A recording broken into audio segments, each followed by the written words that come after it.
তো আজকে হচ্ছে 9 এপ্রিল 2025। আমাদের বার কাউন্সিল প্রিলিমিনারি ব্যাচ 2025-এর 42তম ক্লাস এবং দেওয়ানি কার্যবিধির পঞ্চম ক্লাস।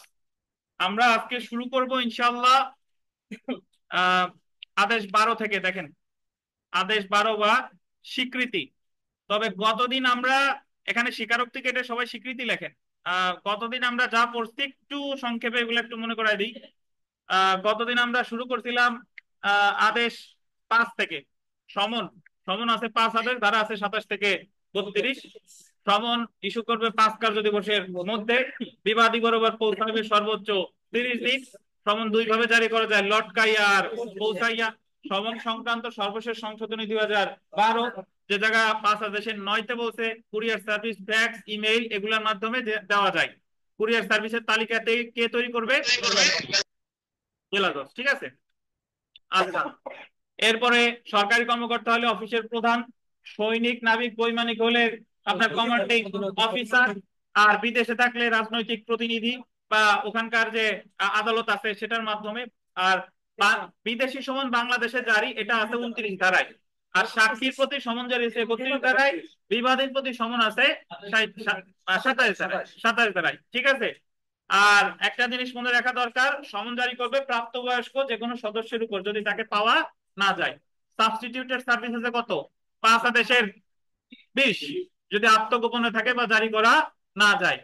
এবং সবশেষে যেটা মনে রাখা দরকার, যে আমরা মনে চলে আসি 30 পত্রের মাধ্যমে সমন জারি 5 আদেশের কত বিধি? 30 বাদী। কোন ধরনের ব্যক্তি? বিশেষ ব্যক্তি, সম্মানিত বিশেষ ব্যক্তি আছেন কেউ জায়গা? আচ্ছা। আর হচ্ছে আহ 30 ধারা। 30 ধারাটা অ্যাকচুয়ালি রিলেটেড আমাদের 11 আদেশ, প্রশ্ন, ডিসকভারি এন্ড ইন্সপেকশন। 11 ধারায় ডিসকভারি দুই প্রকার, একটা হলো প্রশ্ন ধারা আর একটা হলো দলিল ধারা। প্রশ্ন প্রেরণ করতে হবে বিচার্য বিষয় গঠনের 10 দিনের মধ্যে, আদালতের অনুমতি না বাধ্যতামূলক, দেওয়া বিবেচনা মূলক। আর উত্তর দিবে 10 দিন বা আদালত নির্ধারিত সময়। আর দলিল আবিষ্কারের কোনো সময়সীমা নাই, তবে ইন্সপেকশন, দলিল পরিদর্শন, নোটিশ দিলে নোটিশ প্রদানের কয়দিন? 10 দিন। এই সময়ের মধ্যে যদি কেউ নোটিশ না দেয়, মানে আপনার প্রশ্নমালার উত্তর না দেয় বা পরিদর্শন না করে, তাহলে তার বিরুদ্ধে বাদী হইলে মামলা খারিজ করবে, বিবাদী হইলে আত্মপক্ষ সমর্থনের অধিকার হারাবে। প্রতিকার 11 আদেশের 21 বিধিতে, এটা হচ্ছে আপিলযোগ্য আদেশ। এছাড়া যারা এই আদেশগুলো অমান্য করবে তার বিরুদ্ধে প্রতিকার হবে 32 ধারায়। গ্রেফতারি পরোয়ানা জারি করতে পারে, সম্পত্তি ক্রয় বা বিক্রয় করতে পারে, 500 টাকা জরিমানা করতে পারে, জামানত দিতে বলতে পারে, জামানত দিতে ব্যর্থ হলে কি দেওয়ানি কারাগারে পাঠাতে পারে। এই হচ্ছে কাহিনী। এরপরে আমরা পড়ছিলাম আপনার 5 আদেশের পরে 8 আদেশ, যে সর্বোচ্চ লিখিত জবাব দাখিলের সর্বোচ্চ সময় কতদিন? 30 কার্য দিবস। 30 কার্য দিবসের মধ্যে ব্যর্থ হলে আরো 30, অর্থাৎ সর্বোচ্চ 60। লিখিত জবাব দিতে ব্যর্থ হলে 60 কার্য দিবসের মধ্যে মামলা এক্সপার্টি ডিসপোজ হবে। 8 আদেশের কত বিধি? এক বিধি। ওকে। এবং এক্সপার্টি ডিসপোজালের বিরুদ্ধে প্রতিকার কি? রিভিশন। তারপরে আপনার সেট আপ করছিলাম দুই প্রকার, ইকুইটেবল এন্ড একটা হলো লিগাল। লিগাল আছে 8 আদেশের 6, আর ইকুইটেবল আছে 20 আদেশের 19-এর 3। আচ্ছা, সেট আপ শুধুমাত্র লিগাল সেট আপ কোন ধরনের মামলা? সুনির্দিষ্ট অর্থ কখন দাবি করবে? লিখিত প্রথম শুনানিতে আদালতের অনুমতি ছাড়া। অন্য সময় দাবি করা যাবে, তবে ওই সময় আদালতের অবশ্যই কি লাগবে? অনুমতি লাগবে। আর বাদীর দাবির চেয়ে বিবাদীর দাবি বেশি হয়ে গেলে সেটাকে কি বলে? Counter claim. ইকুইটেবল সেটআপ কি অর্থ? অনির্দিষ্ট অর্থ, এটা মানতে আদালত বাধ্য না। অতিরিক্ত লিখিত জবাব, এডিশনাল রিটেন স্টেটমেন্ট, আদালতের কত বিধি? 9 বিধি। কে দিতে পারে? বাদী অথবা বিবাদী। সময় কতদিন? কোন নির্দিষ্ট সময় নাই। দিতে ব্যর্থ হলে যে ব্যর্থ হবে তার বিরুদ্ধে রায় ঘোষণা। 8 আদেশের কত? 10। এবং এটা একটা কি আদেশ? আপিলযোগ্য আদেশ। এইটুকু মনে রাখলে ইনশাল্লাহ এনাফ। 9 আদেশ, বাদীর ত্রুটির কারণে মামলা হয় খারিজ, বিবাদীর অনুপস্থিতির কারণে একতরফা ডিক্রি। মামলা খারিজ হয় 2, 3, 5, 8। 2, 3 আপনার 2-এ খারিজ হয় প্রসেস ফি দেন নাই, 3-এ খারিজ হয় বাদী বিবাদী আসেন নাই। প্রতিকার, নতুন মামলা করা যায়, রদের আবেদন করা যায়। রদের আবেদন না মঞ্জুর হইলে রিভিশন, আর সরাসরি 2, 3-এর বিরুদ্ধেও রিভিশন করা যায়। 5-এ আপনি সমন বিনা জারিতে ফেরত আসছে, পদক্ষেপ নেন নাই, খারিজ হয়েছে, প্রতিকার 5-এ কি করা যায়? নতুন মামলা। 8-এ বা বিবাদী আসছে বাদী আসে নাই, মামলা খারিজ হয়েছে, নতুন মামলা করা যায় না, প্রতিকার হচ্ছে নতুন মামলা করা যায় না। নয় রদের আবেদন, সরাসরি রদের আবেদন নয় ক। নয়ের আবেদন না মঞ্জুর হইলে আপিল, নয়ের আবেদন মঞ্জুর হইলে রিভিশন। আর নয় ক খরচ কত? 1000 টাকা কি বলে রিভিশন। কথা মনে পড়তেছে? আচ্ছা, বাদী আসছে বিবাদী আসে নাই, একতরফা ডিগ্রি 9/6, মনে করবেন 9/6 করে বিবাদী আসে নাই। আচ্ছা, প্রতিকার হচ্ছে 13-তে রদের আবেদন করা যায়, সরাসরি রদ 13 ক।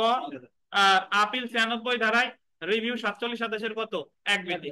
কথা আর একটা হচ্ছে যে 13 আবেদন না মঞ্জুর হইলে হচ্ছে কি আপিল, আর মঞ্জুর হইলে কি 13 কম মঞ্জুর না মঞ্জুর কি। ঠিক আছে। আর যদি একতরফা ডিক্রি বা খারিজ রদ বাতিল করে, তাহলে মামলাটা যে স্তর থেকে ছিল সেই জায়গা থেকে শুরু হবে। 9 আদেশের কত? 15। মামলা প্রথম শুনানিতে জবানবন্দি গ্রহণ কত আদেশ? 10 আদেশ।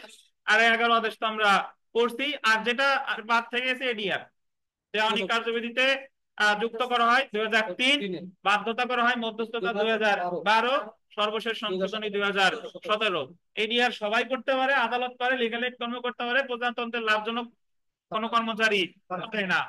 এডিআর নিয়ে মানে মধ্যস্থতাকারীকে নিয়োগ দিতে হবে সর্বোচ্চ 17, 10-7, আর শেষ করবে 90, সর্বোচ্চ 60-30। রায় দিবে কয়দিন? 7 দিন। কোর্ট ফি ফেরত পাবে কয়দিন? 60 দিন। আপিল করা যাবে না, রিভিশন করা যাবে না, কি করা যাবে? এই তো কথা। আসেন।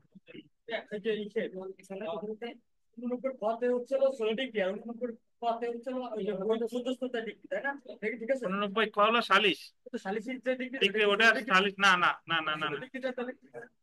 89 কতে যে ডিগ্রিটা দিবে সেই ডিগ্রিটা অনুসরণ করবে 23 দেশের বিধান, এ হলো কথা। ষোলো ডিগ্রিটা 23 দেশের 3 বিধিতে যে ডিগ্রি দেয় সেটা। জি, 16 ডিগ্রি 23 দেশের 3। আচ্ছা, 16 ডিগ্রি হলো সুলে ফেলে যে ডিগ্রি দেবে, বুঝতে পারছেন? আচ্ছা, আপনার কনফিউশন কোন জায়গায় বাড়তেছে? ধন্যবাদ। মধ্যস্থতার ডিগ্রি আর 16 ডিগ্রি, যদিও 16 ডিগ্রি সামনে আসতাম, মধ্যস্থতা একটা নির্দিষ্ট পর্যায়ে যায়, আদালত পাঠায় লিখিত জবাব দাখিলের পরে।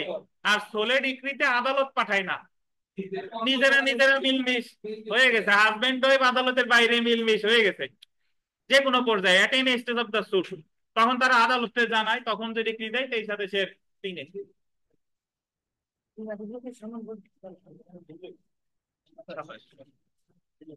আমরা বাংলাদেশ পড়া শুনবো, দেখেন স্বীকৃতি, অ্যাডমিশন। শুনেন, সময় কম, নরমালি আপনি মনে রাখবেন আদেশ 12-তে আছে কি স্বীকৃতি। স্বীকৃতি হলো কোন মামলা সম্পর্কে যা জানে সেটা স্বীকার করারই কি বলে স্বীকৃতি। তবে আমাদের সাক্ষ্য আইনের 17 ধারার সংজ্ঞা অনুসারে অ্যাডমিশন কাকে বলে? বিচার্য বিষয় বা প্রাসঙ্গিক বিষয় সম্পর্কে কোনো মৌখিক বিবৃতি, তালিলিক কোনো বিষয় বা ডিজিটাল রেকর্ডসকেই কি বলে? স্বীকৃতি। সহজ কথায় বললে মামলা সম্পর্কে যে যা জানে সবকিছুরই কি বলে? স্বীকৃতি। তবে আর একটা বিষয় আছে আমাদের সাক্ষ্য আইনে পড়বো বা ফৌজদারি মামলার ক্ষেত্রে, সেটা বলে কনফেশন বা স্বীকারোক্তি, বা অপরাধ স্বীকার বা দোষ স্বীকার। কনফেশন কাকে বলে? কনফেশন হলো যখন কোনো ব্যক্তি নিজের দোষ নিজে স্বীকার করে, প্রথমত সেটা হলো অ্যাডমিশন, স্বীকৃতি।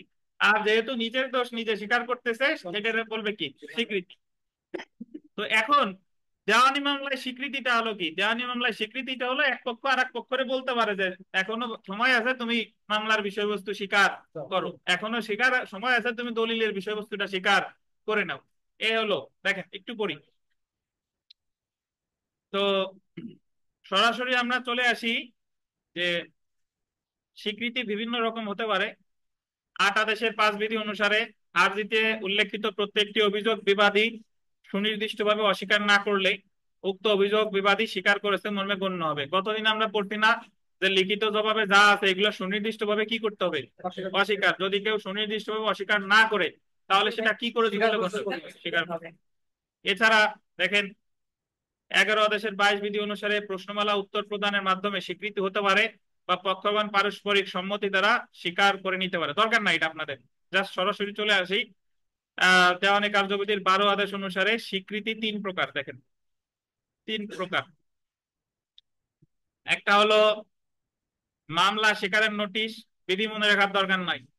দলিল স্বীকারের নোটিশ, আর একটি কি ঘটনা মাদক দিয়ে মনে রাখবেন, মাদক দ্রব্য না, সে মাদকের পর জায়গা মনে রাখবেন ঘ মাদক।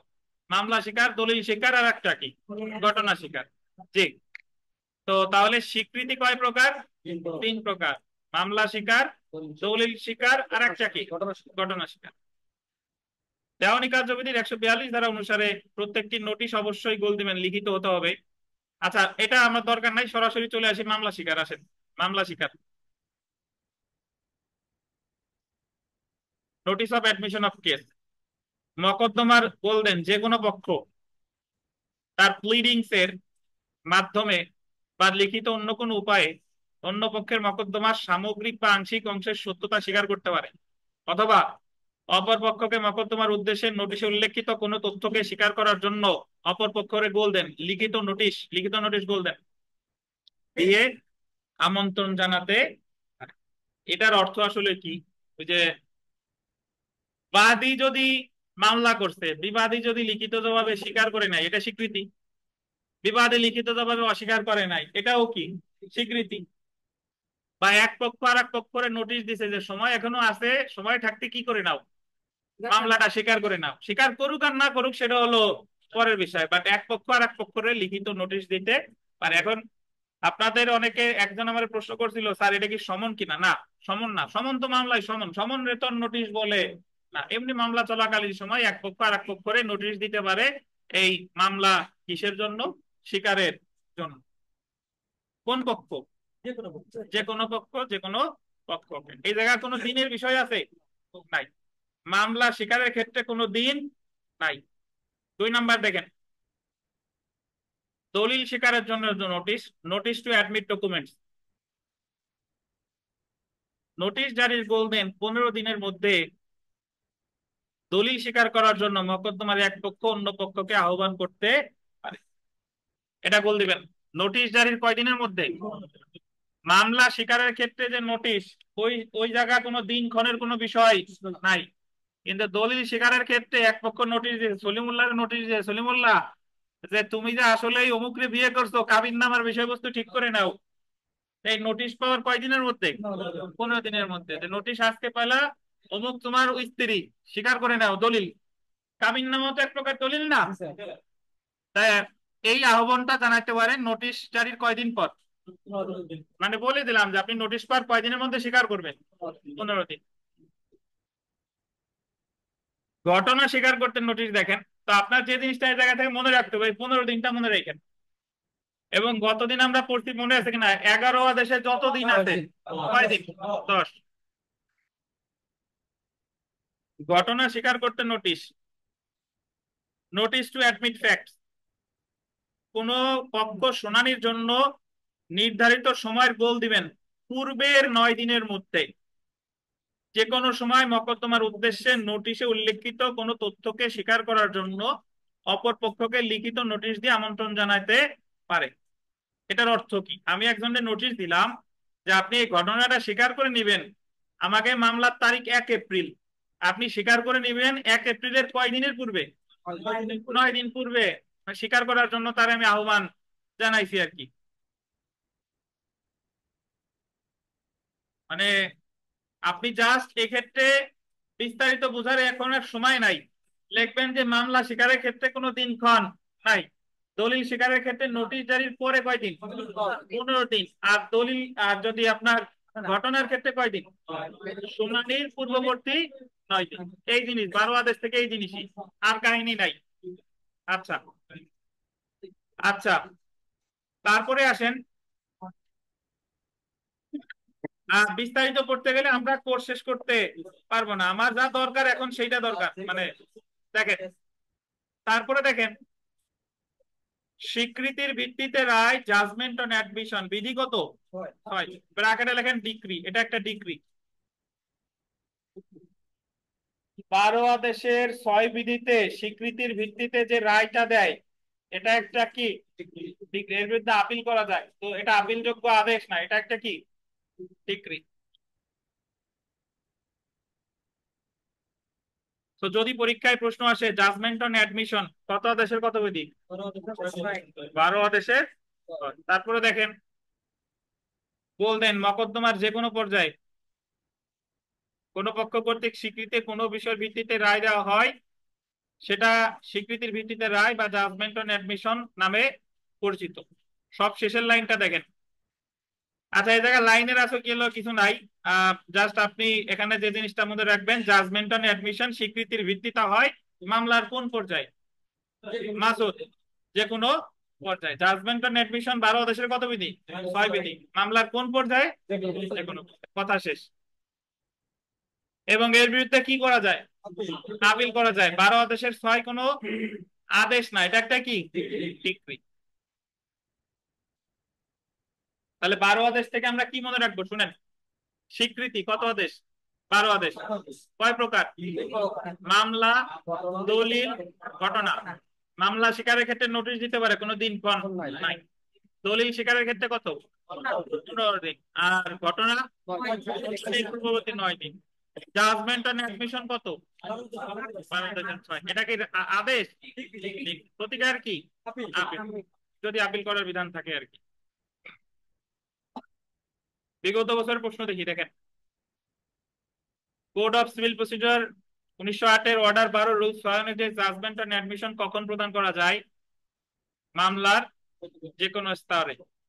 যে প্রশ্নটা এসেছিল 14 বিজিএসে, এই ধরনের প্রশ্ন আসবে। এবার দেখেন স্বীকৃতির প্রেক্ষিতে রায়, জাজমেন্ট অন অ্যাডমিশন বিধান কোনটি? ধরেন আপনি পরীক্ষার হলে একটু স্মার্ট হইতে হয়, মানে আপনি জানেন অনেক কিন্তু বলদ হইলে হবে না। ধরেন স্বীকৃতির ভিত্তিতে রায় কোন বিধি আমি জানি না, কিন্তু আমি জানি যে স্বীকৃতিটা আছে কত আদেশে? 12 আদেশে। তাহলে দেখেন তো 12 আদেশ কয়টা আছে অপশনে? 12 আদেশ আছে? একটাই আছে। কততে? কতে। আর কোন জায়গায় 12 আদেশ আছে? তাহলে আমি স্বীকৃতি হইলে আমার উত্তর কোনটা? ক। বুঝছেন? যারা রোমান হরফ বুঝেন না, এক্স মানে হলো 10, আর এক্স এর ডান পাশে দুইটা এক মানে কত? 12। দুইটা এক্স মানে কত? 20। আর এক মানে 21। দুইটা এক্স দুইটা এক, তাহলে কত হলো? 22। দুইটা এক্স তিনটা এক, কত? 23। তাহলে স্বীকৃতির প্রেক্ষিতে রায় কত? 12/6। প্রতিকার কি বলেন? আমরা 14 আদেশে চলে আসি। 14 আদেশ।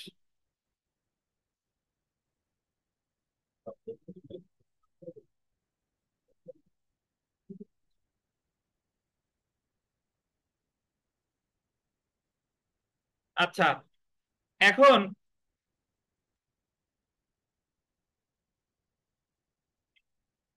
এখন যে জিনিসটা আমার মনে রাখতে হবে যে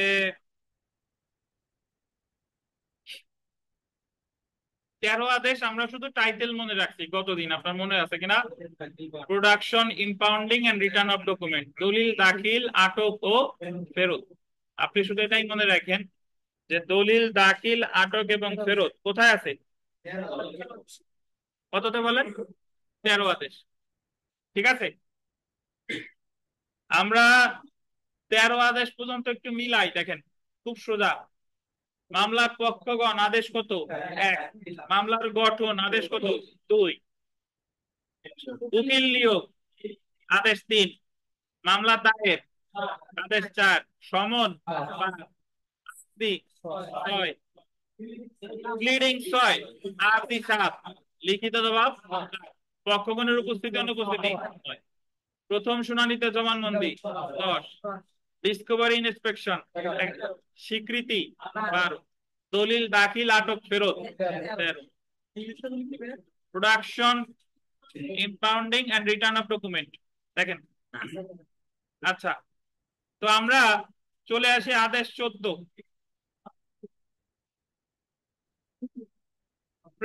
ফ্রেমিং অফ ইস্যুস। আদেশ 14 দেখেন যে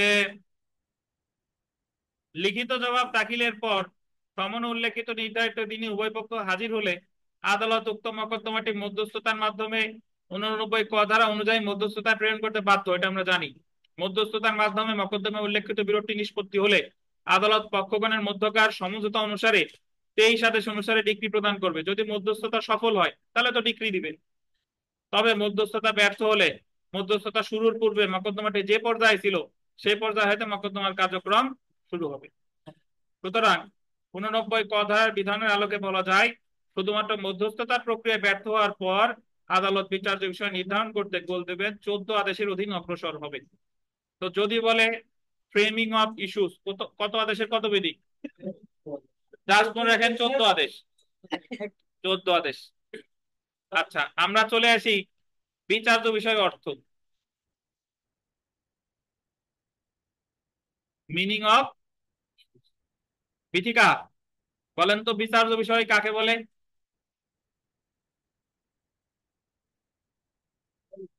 ও দিদি কি বলছে? এরপর নাই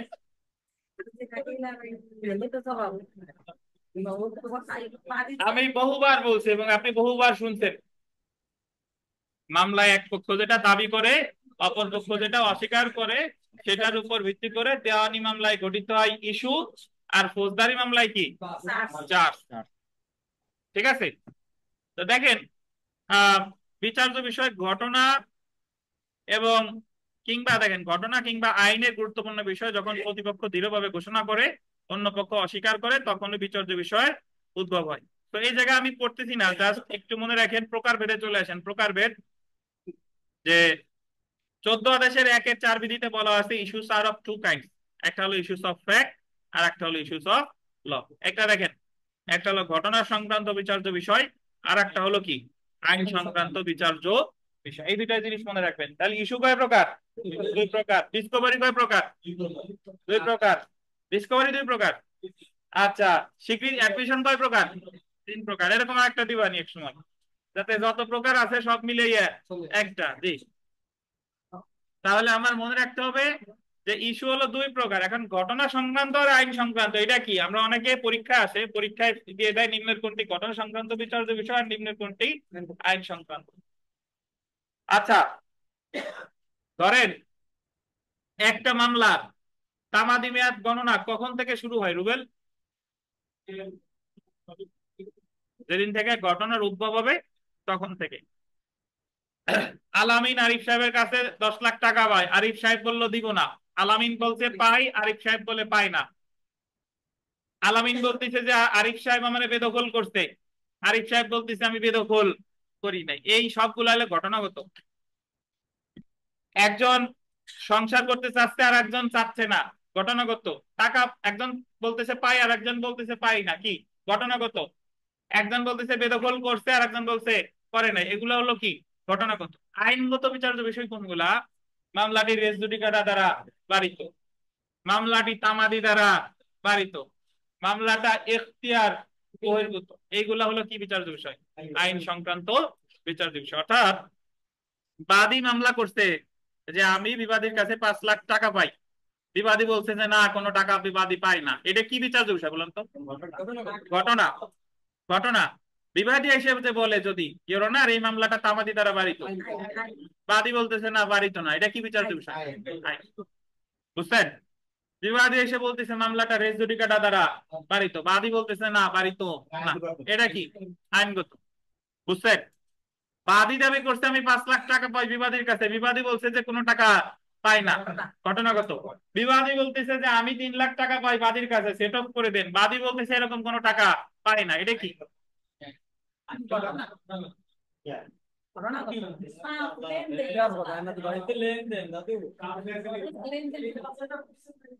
আইনগত? মোট তিনটা, ঠিক আছে, তিন চারটা। রেস জুডিকেটা দ্বারা বারিত কিনা, এখতিয়ার বহির্ভূত কিনা, তামা দিতে পারিত কিনা, এইগুলাই এই তিনটাই মনে রাখবেন কি আইনগত। আর বাদ বাকি যত আছে সব কি ঘটনাগত। বোঝেন নাই? এতটা বোঝেন আপনি, মুসকি মুসকি হাসেন, কায়দা করে এমপির বাসার থেকে খাইয়ে আসেন, আর আপনি এই বুঝতেছেন না, এত আমি বুঝি না। এটা ঘটনা করে স্যার, মাথায় বলো কতটি সঠিক কিনা এটা কি স্যার? এগুলো ঘটনা স্যার। আমি যে এমপির পাশে থেকে মিথ্যে কথা বলি হ্যাঁ এগুলো ঘটনা। হ্যাঁ। স্যার অনেক সময় থাকে না স্যার কোর্ট ফি সঠিক কিনা, ওইটাও কি স্যার বিচার ঘটনা বিষয় স্যার? কেউ, মানে নাহিদ সাহেব কিছু বলেন আপনি? জি স্যার, বলতেছি স্যার অনেক সময় থাকে না যে কোর্ট ফি সঠিক কিনা, এটা কি হবে স্যার? যে কোনটা? কোর্ট ফির বিষয়টা স্যার, অনেক সময় রায়ে লেখা থাকে স্যার কোর্ট ফি সঠিক কিনা। হ্যাঁ না অবস্থা আচ্ছা, বুঝলেন না, বুঝিয়ে দিলাম। কোর্ট ফির যে বিষয়টা, আপনি তো আর্জি খারিজ দাবি করতেছেন, সো ডেফিনেটলি ওটা আইনগত। আইনগত, জি স্যার। বুঝছেন? জি স্যার। আচ্ছা দেখেন, ঘটনাগত হলো যে বিষয়ের উপর আপনি মামলাটা করছেন, এটা হলো ঘটনাগত। আচ্ছা, তাহলে এখানে একটা জিনিস দেখেন, আমাদের ডান সাইডে বিচার্য বিষয়ের কতগুলো উদাহরণ আছে দেখেন। মকদ্দমা তামা দিতে পারিত কিনা, মকদ্দমাটি বিচার করে এখতিয়ার আদালতের আছে কিনা, রেস জুডিকাটা নীতি অনুযায়ী মকদ্দমাটি খারিজ হবে কিনা, এইগুলা সবই হচ্ছে কি বলেন, এগুলো হলো আইন সংক্রান্ত বিচার্য বিষয় বা ইস্যু অফ। অপরদিকে এইগুলা দেখেন যে দখলে ছিল কিনা, অর্থ প্রদান করেছিল কিনা, বিবাদীর বিবাহ হয়েছিল কিনা, এগুলো হলো কি সব বলেন ঘটনাগত বিচার্য বিষয়। বুঝছেন? তো তাহলে বিচার্য বিষয় কাকে বলে বুঝেন নাই কেউ আছেন? আচ্ছা, এখন আমাদের যে জিনিসটা মনে রাখতে হবে, এই জায়গা চলে আসেন বিচার্য বিষয় প্রণয়নের সময়। বিচার্য বিষয় প্রণয়নের সময় আগেরটা মনে রাখার দরকার নাই। আচ্ছা, এখানে আগের একটা কথা মনে রাখা দরকার, সেটা হলো লাস্টের লাইনটা, একেবারে লাস্টের লাইনটা দেখেন, প্লিডিংস হতে উদ্ভব হয় না এমন কোন বিষয়ে আদালত বিচার্য বিষয় গঠন করবে না। পাইছেন? পুরাতন বইতে নাই, হয়তো হয়তোবা আহ নাই। জাস্ট লিখে রাখেন যে প্লিডিংস হতে উদ্ভব হয় না এমন কোন বিষয়ে আদালত বিচার্য বিষয় গঠন করবে না। প্লিডিংস হতে উদ্ভব হয় না এমন কোন বিষয়ে আদালত বিচার্য বিষয় গঠন করবে না।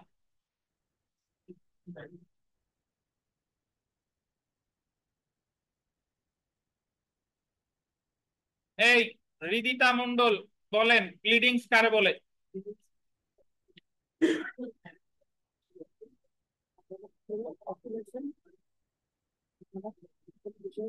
বিচার দর্শক গঠন করবে না। মিতা কো মিতা, কি আছে ওনার? হ্যাঁ, পরীক্ষার আগে আবার বেশি চাপ দিতে যায়, অসুস্থ হইলে তো বিপদ। রিদিতা বলেন, প্লিডিংস কি? রিদিতা দ্রুত বলেন। এই দিনেশ দাঁড়ান, প্লিডিংস কি বলেন? বলেন। হ্যাঁ, কি প্লিডিংস কি বলেন, দ্রুত বলেন। বাংলাদেশ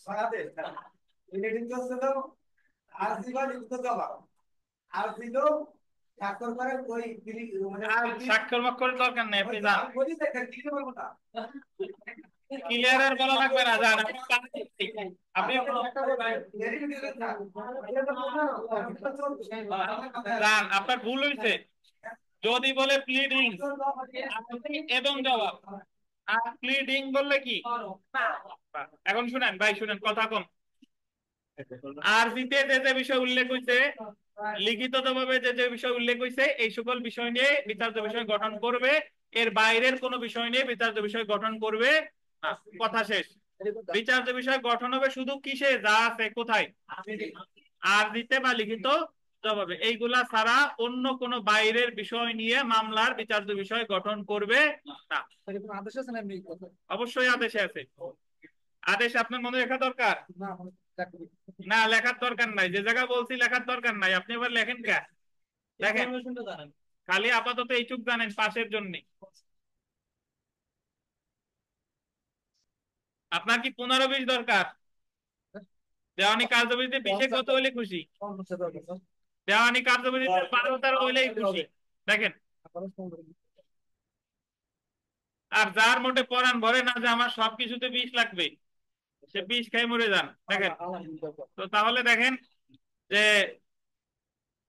প্লিডিংস হতে উদ্ভব হয় না এমন কোন বিষয়ে আদালত বিচার্য বিষয় গঠন করবে না। না। একটা জিনিস মনে রাখেন, মানে আপনার সব দিক দিয়ে সামঞ্জস্য লাগবে।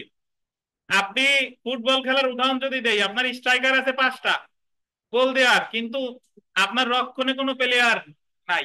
মানে আপনি গোল দিচ্ছেন ঠিকই, কিন্তু গোল যা দিচ্ছেন তার চেয়ে খাচ্ছেন বেশি। তো এই জন্য আমার এমন, আমি 1 গোলে জিতি কিন্তু দিন শেষে যাতে আমি জিতি, এই হলো কথা। দেখেন,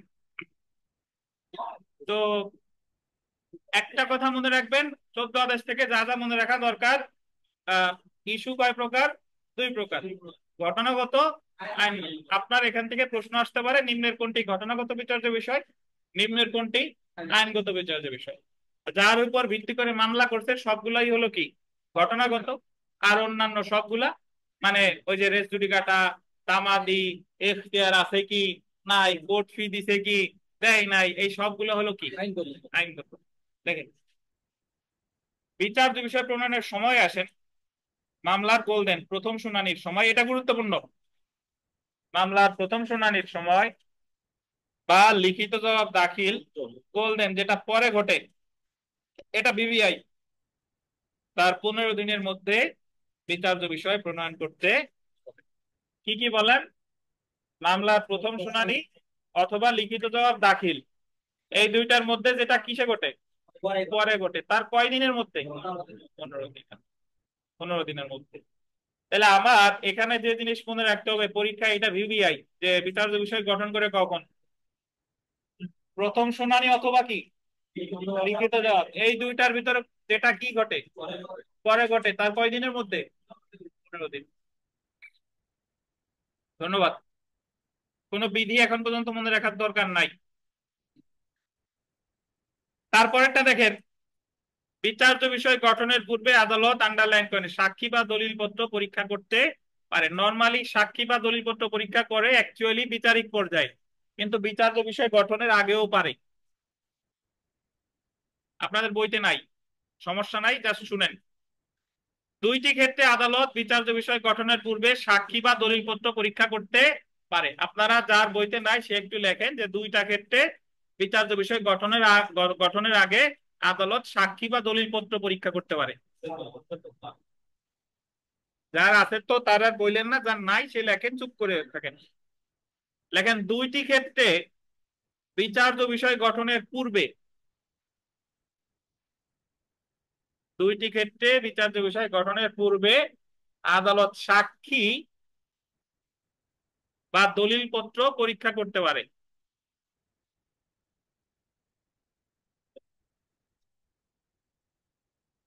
গঠনের পূর্বে আদালত সাক্ষী বা দলিলপত্র পরীক্ষা করতে পারে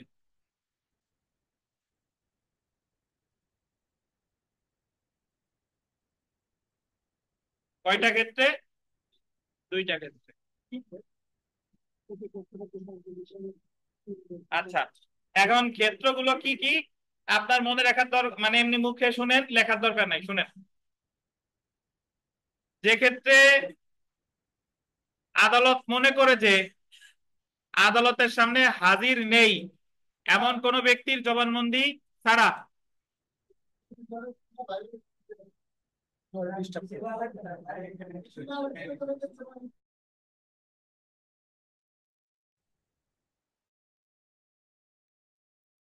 তো তাহলে দেখেন 2টা ক্ষেত্রে মানে আপনার বিচার্য বিষয় গঠনের আগে সাক্ষীরে অথবা কারে পরীক্ষা করতে পারে, দলিলপত্র। যে ক্ষেত্রে আদালত মনে করে যে আদালতের সামনে হাজির নেই এমন একজন ব্যক্তির জবানবন্দি ছাড়া অথবা মামলায় দাখিল করা হয় নাই এমন দলিল পরিদর্শন ব্যতীত বিচার্য বিষয় গঠন করা যাবে না। কথা সোজা, যে ক্ষেত্রে আদালতের কাছে মনে হচ্ছে যে কাউরে শোনা দরকার, কাউরে ডাইকে এনে কি দরকার, শোনা দরকার, অথবা মনে হচ্ছে যে ওই দলিলটা দেখা দরকার, তাহলে এই 2টা ক্ষেত্রেই তাদের না শুনে বা দলিল পরীক্ষা না করে আদালত বিচার্য বিষয় গঠন করবে না। এখন আমার যে জিনিসটা জানা দরকার, যেটা, কথা শুনে নেন, এই জায়গায় মুখস্থ করার, বিধি মুখস্থ করার কিছু নাই। এই জায়গা থেকে প্রশ্ন আসবে যে বিচার্য বিষয় গঠনের আগে সাক্ষীরে পরীক্ষা করতে পারে কিনা বা দলিল পরীক্ষা করতে পারে কিনা, জাস্ট এইটুক জেনে রাখেন পারে। কত আদেশের কত বিধি লাগবে না, আপনি যদি 100টা বার কাউন্সিলের প্রশ্ন বিশ্লেষণ করেন দেখবেন যে ধারা বিধি এগুলা যোগ করে সর্বসাকুল্যে 20টাও হয় নাই। তার মানে 80টা প্রশ্ন আসতেছে আবার কি থেকে, এই ধারা বিধি এগুলো ছাড়া। আচ্ছা, তো দেখেন উপরে উল্লেখিত প্রেক্ষাপটে গোল্ডেন, এটা গুরুত্বপূর্ণ, পুরাতন যারা আছেন লিখে রাখেন, অনধিক 15 দিনের জন্য বিচার্য বিষয় গঠন মুলতবি রাখতে পারে। এটা আছে আপনাদের বইতে, অনধিক 15 দিনের জন্য। কয় দিনের জন্য? পরীক্ষায় যদি প্রশ্ন আসে যে বিচার্য বিষয় মুলতবি রাখতে পারে কয় দিনের জন্য, শুনেন, বিচার্য বিষয় গঠনও 15, মুলতবিও কত, 15। তার মানে 14 আদেশে যে দিন আছে কত কত, 15। 11 আদেশে যে দিন আছে কত, 10। এবং প্রয়োজনীয় ব্যক্তিকে হাজির হতে বা প্রয়োজনীয় দলিল দাখিল করতে সমন জারি করতে পারে। আচ্ছা ধন্যবাদ। যে জিনিসটা, যে বিধিটা আমার মনে রাখতে হবে, 14 আদেশের 5 বিধি দেখেন। বিচার্য বিষয় সংশোধন এবং কর্তনের ক্ষমতা, power to amend and strike out issue. Arif সাহেব, কর্তন মানে কি? কর্তনের ইংরেজি কি?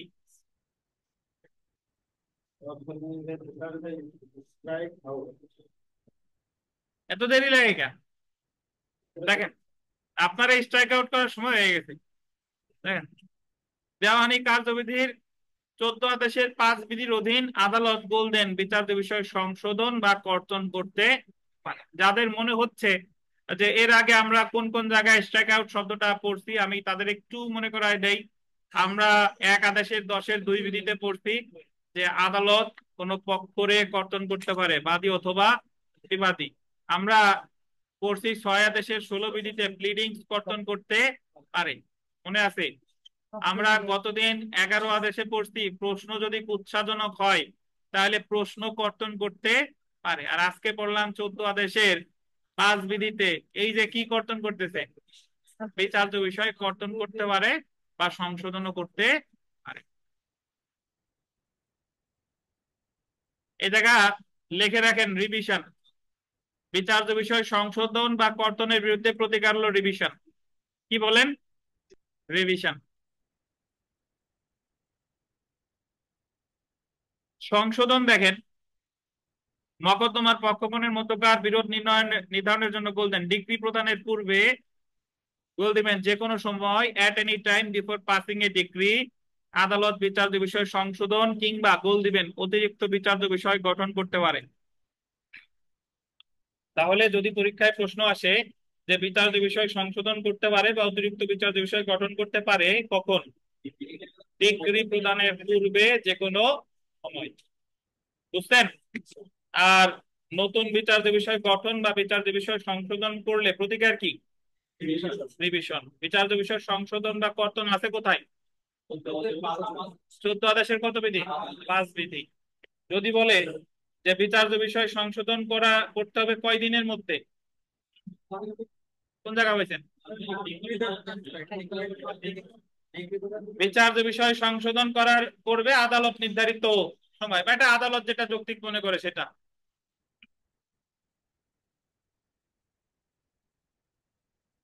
কর্তন বা স্ট্রাইক আউট, ডিগ্রি প্রদানের পূর্বে যে কোনো সময় বিচার্য বিষয় স্ট্রাইক আউট করতে পারবে যদি আদালত মনে করে বিচার্য বিষয়টা আন্ডারলাইন করেন ভ্রান্তভাবে বা ভুলভাবে গঠিত হয়েছে। মানে হলো, মানে আদালত ভুল করে বিচার্য বিষয় একটা গঠন করার কথা ছিল আর একটা করছে, রংলি ফ্রেমড, ইংলিশটা বলতেন। আর একটা হচ্ছে ভুলভাবে প্রবর্তিত, রংলি ইন্ট্রোডিউসড, তারে ভুল বোঝানো হয়েছিল। আদালত যে ভুলভাবে উপস্থাপন করছে, পরে আদালত বুঝতে পারছে যে আসলে এই বিচার্য বিষয় প্রবর্তিত হয়েছে কিভাবে, ভুলভাবে। তা যাই হোক না কেন, আপনি মনে রাখবেন রংলি ফ্রেম আর একটা হলো রংলি কি বলেন, ইন্ট্রোডিউসড। তাহলে বিচার্য বিষয় সংশোধন বা কর্তন বা অতিরিক্ত বিচার্য বিষয় গঠন কোথায় আছে? 14 আদেশের কত বিধি? 5 বিধি। প্রতিকার কি? রিভিশন। আচ্ছা, এখন দেখেন বিচার্য বিষয় নিয়ে যেটা দরকার আমার মনে রাখতে হবে 8 বিধি, 5 বিধি মনে রাখবো আর 8 বিধি। চূড়ান্ত শুনানির তারিখ নির্ধারণ, বিধি 8। বিচার্য বিষয়াবলী গোল দিবেন প্রণয়নের পর 120 দিনের ভিতর। এটা আপনাদের বইতে আছে, ভাব ধরেন না যে নাই। বিচার্য বিষয় প্রণয়নের পর 120 দিনের ভিতরে আদালত সেই মামলার চূড়ান্ত শুনানির তারিখ বা ডেট অফ ফাইনাল হিয়ারিং নির্ধারণ করবে। 14 আদেশের কত বিধি? 8 বিধি। আচ্ছা, এখানে একটা বিষয় একটু খেয়াল রাখেন। একটা দেওয়ানি মামলা শুরু হয় আরজি দাখিলের মাধ্যমে, কত আদেশে আছে? 7। সমন দেয়, কত আদেশ? 5। সমনের পরের স্টেপ কত? লিখিত জবাব দাখিল, কত আদেশ? 8। এডিআর আছে কত ধারায়? 89। এডিআর ব্যর্থ হলে ইস্যু গঠন, কত আদেশ? 14 আদেশ। ইস্যু গঠনের 10 দিনের মাথায় হলো 30 ধারা, কত ধারা? ডিসকভারি এন্ড ইন্সপেকশন, মানে 11 আদেশ। আর ইস্যু গঠনের কত দিনের মধ্যে চূড়ান্ত শুনানির দিন নির্ধারণ হবে? 120 দিন। এটারে সংক্ষেপে বলে এসডিপিএইচ। কি বলেন? অর্ডার 14 রুল 8 সমান সমান কত দিন? 120 দিন। এবং এটারে বলে সংক্ষেপে এসডিপিএইচ। এটার অর্থ হলো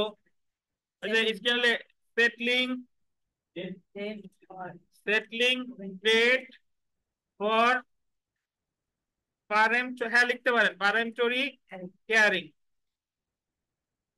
settling date for peremptory hearing মানে পারেন্টরি হিয়ারিং শব্দের অর্থ হলো ফাইনাল হিয়ারিং। সাক্ষ্য গ্রহণটাই বলে চূড়ান্ত শুনানি। দেওয়ানি মামলায় সাক্ষ্য গ্রহণ রে কি বলে? Final hearing. আর ফাইনাল হিয়ারিং এর আরেক নাম কি? Peremptory hearing, PH. বুঝছেন? তো তাহলে মনে রাখতে হবে বিচার্য বিষয় গঠনের কয় দিনের মধ্যে চূড়ান্ত শুনানির দিন নির্ধারণ করবে? 120 দিন। বুঝছেন?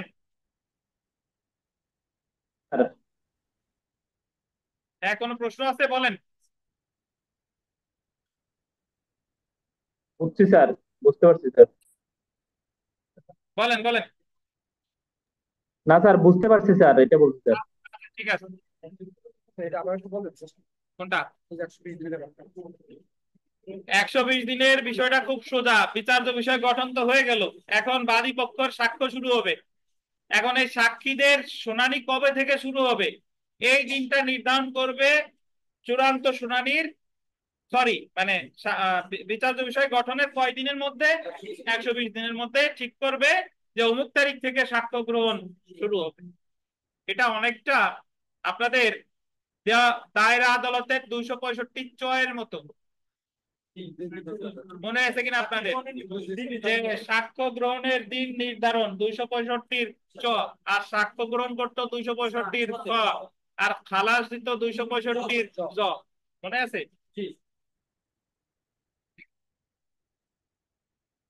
আচ্ছা, তো এই স্টেপটার নাম কি? এসডিপিএইচ বা চূড়ান্ত শুনানির দিন নির্ধারণ। তা আমার মনে রাখতে হবে এসডিপিএইচ এর সময় কতদিন? 120। জেনে রাখা ভালো। বিচার্য বিষয় গঠনের দায়িত্ব হলো গোল্ডেন আদালতের। মকদ্দমার প্রথম শুনানির সময় বা বিবাদী আত্মপক্ষ সমর্থন না করলে আন্ডারলাইন করবেন, আদালত বিচার্য বিষয় গঠন করে না। বিবাদী যদি আত্মপক্ষ সমর্থন নাই করে তাহলে বিচার্য বিষয় গঠনের দরকার আছে না, রায় দিয়ে দিবে। বুঝছেন? তাহলে আমার 14 আদেশ থেকে কি কি মনে রাখা দরকার আমি বলে দিই। বিচার্য বিষয় গঠন কত আদেশ? 14 আদেশ। কখন গঠন করবে? প্রথম শুনানি বা লিখিত জবাব যেটা পরে ঘটে তার কয় দিনের মধ্যে? 15 দিন। বিচার্য বিষয় কয় প্রকার? 2 প্রকার, একটা হলো আইনগত, ঘটনাগত। যে কারণের উপর ভিত্তি করে মামলা করে সেটা হলো ঘটনাগত।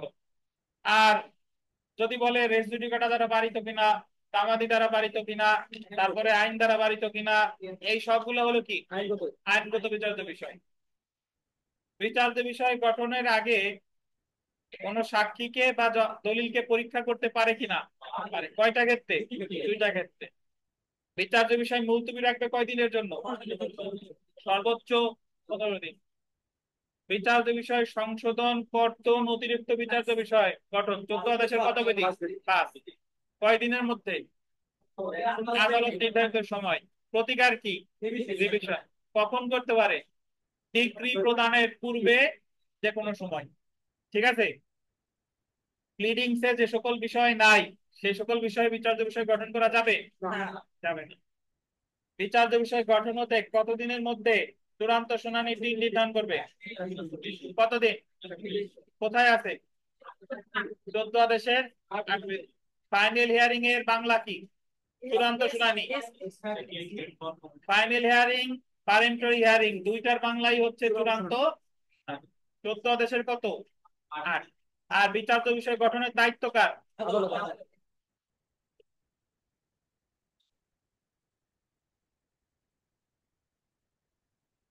বিগত বছরের প্রশ্ন দেখেন। The code of civil procedure 1908 অনুযায়ী ইস্যু কত প্রকারে? দেখেন ইস্যু কয় প্রকার। খুব বেশি কঠিন প্রশ্ন তো ছিল 23-এ। খুব এগুলো আমরা বহুবার পড়ছি। 2 নাম্বার দেখেন, আদালত বিচার্য বিষয় সংশোধন করতে পারে কখন? ডিক্রি প্রদানের পূর্বে।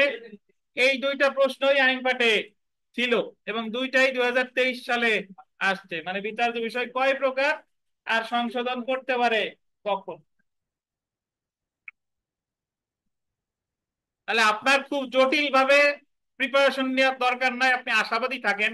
আমরা এই জায়গায় যা আলোচনা করবো ইনশাল্লাহ এর মধ্যে থেকে আপনি পাশের পাশের মূলমন্ত্রের ভিতরে আছে ইনশাল্লাহ। শুধু একটু চেষ্টা করেন মাথায় রাখার। আর যারা চিন্তা আছেন আমি শাস্তি মনে রাখতে পারি না, ধারা মনে রাখতে পারি না, বিধি মনে রাখতে পারি না, এটা নিয়ে সমস্যা নাই। শেষ পর্যন্ত লেগে থাকা এটা হলো মেইন জিনিস। দেখেন, লিখিত জবাব দাখিলের 1.5 দিনের মধ্যে ইস্যু গঠন করতে হয়। কয়দিন? কয়দিন বলেন? 15 দিন। সব শেষের প্রশ্নটা দেখেন, ইস্যু গঠনের কতদিনের মধ্যে দেওয়ানি মকদ্দমা চূড়ান্ত শুনানির তারিখ ধার্য করতে হবে? কতদিন? 120 দিন। বিবিআই খুবই গুরুত্বপূর্ণ। 14 বিজিএস আসছে, ইস্যু গঠনের কয় দিনের মধ্যে চূড়ান্ত শুনানির দিন নির্ধারণ করবে? কয়দিন? 120। সবই আছে।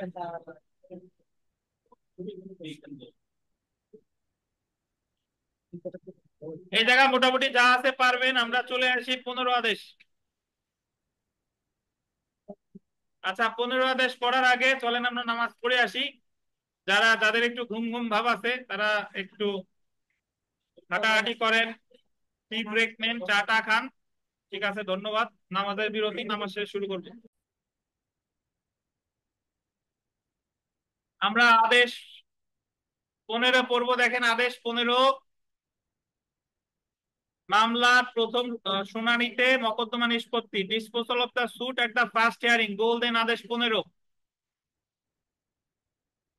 এখানে দুইটা জিনিস মনে রাখবেন। যদি বলে প্রথম শুনানিতে জবানবন্দি গ্রহণ, 10 আদেশ। যদি বলে প্রথম শুনানিতেই মামলা নিষ্পত্তি, তাহলে কত আদেশ? এবং ডিসপোজাল শব্দের অর্থ হলো নিষ্পত্তি করা। কি বলেন? নিষ্পত্তি করা। সো এই ধরনের প্রশ্ন আসতে পারে যে disposal of the suit at the first hearing কত আদেশে আছে? 15 আদেশ। ধন্যবাদ। দেখেন, প্রথম শুনানিতে রায় ঘোষণা, pronouncing judgment at the first hearing. এখানের কোনো বিধি আপনার মনে রাখার দরকার নাই, জাস্ট কিছু কথা বলি, এই কথাগুলো শুনেন। যে ক্ষেত্রে মকদ্দমার প্রথম শুনানির দিন এটা প্রতীয়মান হয় যে পক্ষগণের মধ্যে আইন সংক্রান্ত কিংবা ঘটনা সংক্রান্ত কোনো বিচার্য বিষয় নাই, সেই ক্ষেত্রে আদালত রায় ঘোষণা করতে হবে। মানে আদালত দেখলো যে পক্ষগণের মধ্যে আইন সংক্রান্ত বা ঘটনা সংক্রান্ত কোনো বিষয়ই নাই, তাহলে তো মামলা চলার আর কোনো কারণ আছে? কারণ নাই, রায় ঘোষণা করে দিবে। যে ক্ষেত্রে 2 বা ততোধিক বিবাদী থাকে এবং যে ক্ষেত্রে বাদীর সাথে উক্ত বিবাদীদের মধ্যে কোনো একজনের কোনো বিচার্য বিষয় বা বিরোধ থাকে না, সেই ক্ষেত্রে আদালত উক্ত বিবাদীর বিরুদ্ধে বা পক্ষে রায় ঘোষণা করতে পারে। একটা মামলার অনেকজন বিবাদী, একজন বলতেছে যে বাদীর সাথে আমার কোনো সমস্যা নাই বা সে বাদীর সাথে মিটমাট করে ফেলছে, তাহলে তার বিরুদ্ধেও প্রথম শুনানিতে কি করবে? রায় ঘোষণা করবে। হ্যাঁ, শুধু তাকফির। পাঁচজন বিবাদী, একজন স্বীকার করে নিছে যে আমি আসলে তারে বেদখল করছি, শেষ, তার অংশটুকু শেষ। বাকি চারজন স্বীকার করে নাই, চারজনের বিরুদ্ধে বিচার চলবে। আচ্ছা, যে ক্ষেত্রে মকদ্দমার কোনো পক্ষের আইনজীবী মকদ্দমার কোনো নির্দিষ্ট অংশ স্বীকার করেছে যা মকদ্দমাটি নিষ্পত্তি করার জন্য যথেষ্ট, সেই ক্ষেত্রে আদালত রায় ঘোষণা করতে পারে। ধরেন লিখিত জবাবে স্বীকার করে ফেলছে, যে তাহলে কি আর মামলা চলার দরকার আছে? দরকার নাই। যে ক্ষেত্রে মকদ্দমার বিচার্য বিষয় গঠন করা হয়েছে এবং আদালত মনে করে যে আরো যুক্তিতর্ক বা সাক্ষ্যের প্রয়োজন নাই, সেই ক্ষেত্রে আদালত তাৎক্ষণিক রায় ঘোষণা করতে পারে।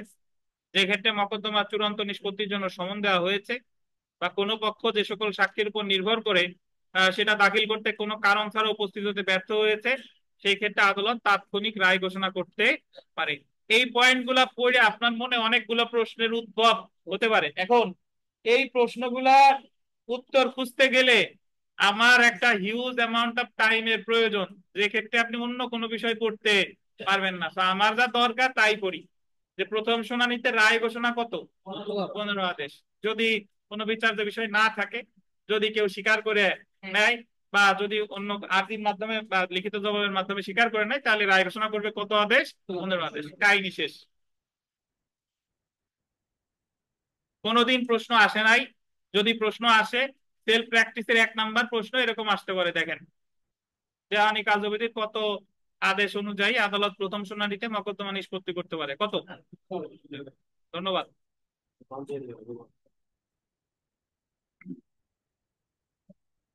আমরা 16 আদেশে চলে আসি। দেখেন,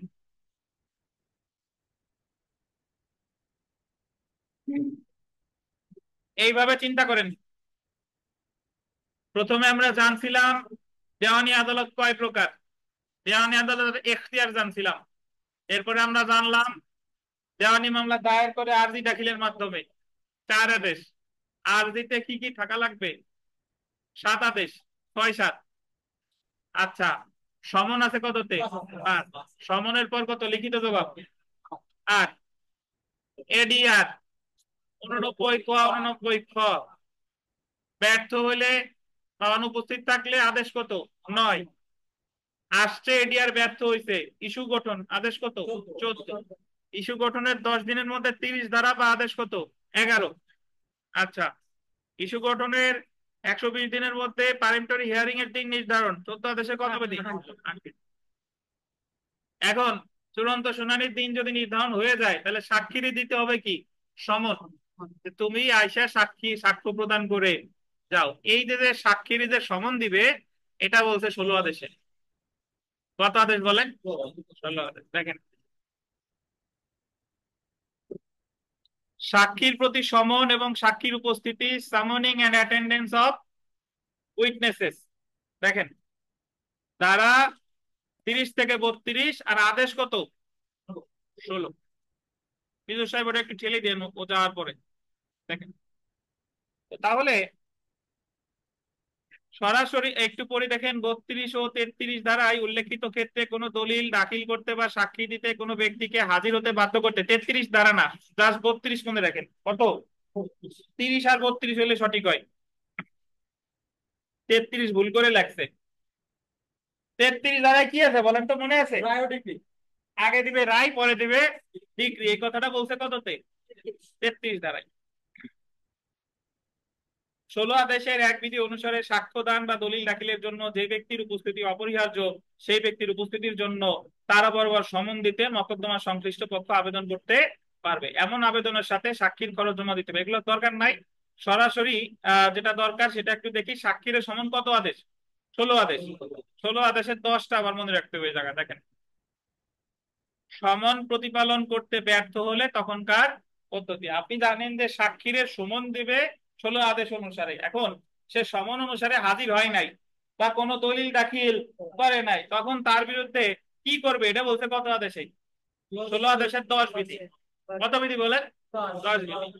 দেখেন, সাক্ষ্য দিতে বা কোনো দলিল হাজির করতে যে ক্ষেত্রে কোনো ব্যক্তিকে সমন দেওয়া হয়েছে, সে সমন অনুসারে, তার আগে একটু বলতেন সাক্ষ্য দিতে বা দলিল হাজির করতে কি কি বলেন? সাক্ষ্য দিতে বা কি দলিল হাজির করতে যারে সমন দেওয়া হয়েছে, বাট সে দলিল হাজির করতে কি হলে ব্যর্থ হলে উক্ত ব্যক্তিকে হাজির হতে বা দলিল দাখিল করতে, এর আগে আমরা জানি যারা সমন দিতে ব্যর্থ হয়েছে 32 ধারায় কি কি আছে? আরিফ সাহেব বলেন, জোরে বলেন। আছে 99, এইগুলো আমরা প্রক্রিয়াগুলো ফলো করে সেইগুলো। কোন জায়গার 89-তে কি বলেন? হ্যাঁ, ওনারা বলতে দেন, বলেন, আপনি বলেন। যে যদি না আসে তাহলে আমরা ওই যে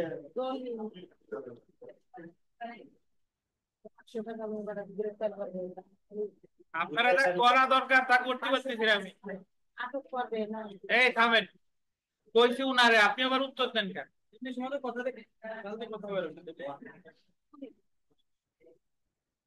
আপনিই বলেন, ওনার উত্তর আপনি দেন।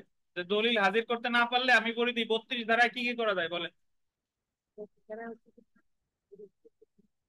জোরে বলেন। 500 টাকা জরিমানা হবে স্যার।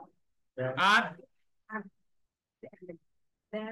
জামিন দিতে ব্যর্থ হলে জামিন দিতে, জামানত জামানত দিতে ব্যর্থ হবে, তারপর আটক করবে, তারপরে দাদা কাজ দরকার নাই, থাক। দেখেন, শুনেন ভাই, এই যে দেখেন 32 ধারায় যা যা বলছে সবকিছুই করতে পারে 16 আদেশের 10 বিধিতে। আদেশটা দিবে, দেখেন, এমন দলিল দাখিল করা অপরিহার্য হলে উক্ত ব্যক্তিকে হাজির করতে বা দলিল দাখিল করতে হুলিয়া জারি করতে পারে। আন্ডারলাইন করেন, হুলিয়া। হুলিয়া আমরা জানি, আমাদের উনি ওই হুলিয়া দেখে চলে গেছে 87-88-তে, চোরের মন পুলিশ পুলিশ ওনারে ফৌজদারিতে চলে গেছে, হুলিয়া 87 ধারায়। আচ্ছা দেখেন, বাট এই জায়গায় যারা সমন দিতে হাজির হয় নাই, সাক্ষ্য দাখিল করে নাই, তারে কি দিতে পারে? হুলিয়া। হুলিয়া আমরা জানি যে নির্দিষ্ট সময়ের মধ্যে হাজির হতে বলা, এটারে কি বলে? হুলিয়া। ফৌজদারি কার্যবিধিতে কত আছে? 87। হুলিয়া জারির পরিবর্তে বা হুলিয়া জারির সময় বা পরে উক্ত ব্যক্তিকে জামিন সহ বা জামিন ব্যতীত গ্রেফতারের জন্য ওয়ারেন্ট ইস্যু করতে পারে। কি পারে? ওয়ারেন্ট ইস্যু করতে পারে। সম্পত্তি ক্রোকের আদেশ দিতে পারে বা ক্রোকের জন্য ব্যয়িত খরচার বেশি হবে না। এবং বলতেন জরিমানা কত? 500 টাকা। বুঝতে পারছেন? আচ্ছা, মেইনলি হচ্ছে যে উনি এই 500 টাকা জরিমানা, ওয়ারেন্ট, হুলিয়াই সব কিছু হলো 12 বিধিতে আছে, কিন্তু উনি আদেশটা দিবে কততে? 10-এ। এই কথাগুলো 32 ধারায় যা যা আছে এই সবগুলো আছে 16 আদেশের 12 বিধিতে, কিন্তু উনি আদেশটা দিবে কততে? 10-এ।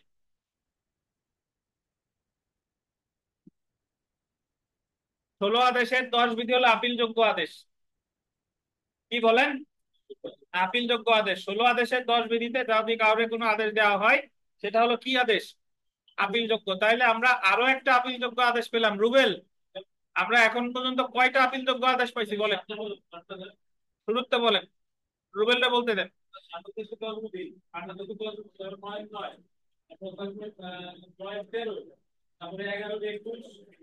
তারপরে 10। ধন্যবাদ। 7-এর 10, 8-এর 10, 9-এর 9, 9-এর 13, 11-21, 16-এর 10। 12-6 না, ডিগ্রি, 12-6 ডিগ্রি। আচ্ছা দেখেন, তাহলে 16-10-এ হুলিয়া জারি করতে পারে, 16-10-এ ক্রোক করতে পারে, 16-10-এ জরিমানা দিতে পারে, 16-10-এ জামানত দিতে আদেশ দিতে পারে, বাট আদেশটা দিচ্ছে 16-10-এ, কিন্তু বলা আছে কততে? 16-12-তে। ধন্যবাদ। এবার 20 বিধিটা দেখেন। পক্ষ কর্তৃক সাক্ষ্য দিতে অস্বীকৃতির ফলাফল 20। 3টে স্টার দেন।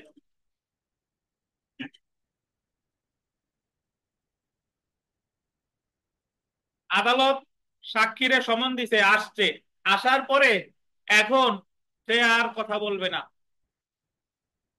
সে আর সাক্ষ্য দিতে চাইতেছে না, তখন যদি বাদী পক্ষের সাক্ষী হয় তাহলে বাদীর বিরুদ্ধে রায় ঘোষণা করবে, যদি বিবাদী পক্ষের সাক্ষী হয় তাহলে কার বিরুদ্ধে? বিবাদীর বিরুদ্ধে রায় ঘোষণা করবে। বলেন তো আপনাদের মনে আছে কিনা? এই কেউ বলবেন না, যারা জিজ্ঞেস করবো সে বলবেন যে আমাদের ফৌজদারি কার্যবিধিতে একটা বিধান আছে, শপথ বাক্য পাঠ করতে অস্বীকার করলে সাজা দণ্ডবিধির কত দাঁড়ায়? মাসুদ বলেন, মাসুদ। শপথ বাক্য পাঠ করতে অস্বীকার করলে সাজা কত দাঁড়ায় দণ্ডবিধির? অনলাইনে যারা জানেন লিখে দেন টেক্সট বক্সে। কেউ বলবেন না, না মাসুদ হয় নাই। হাফিজ পারেন কিনা? না হয় নাই। কেউ বলবেন না। সলিমুল্লাহ, রুবেল, শামীম,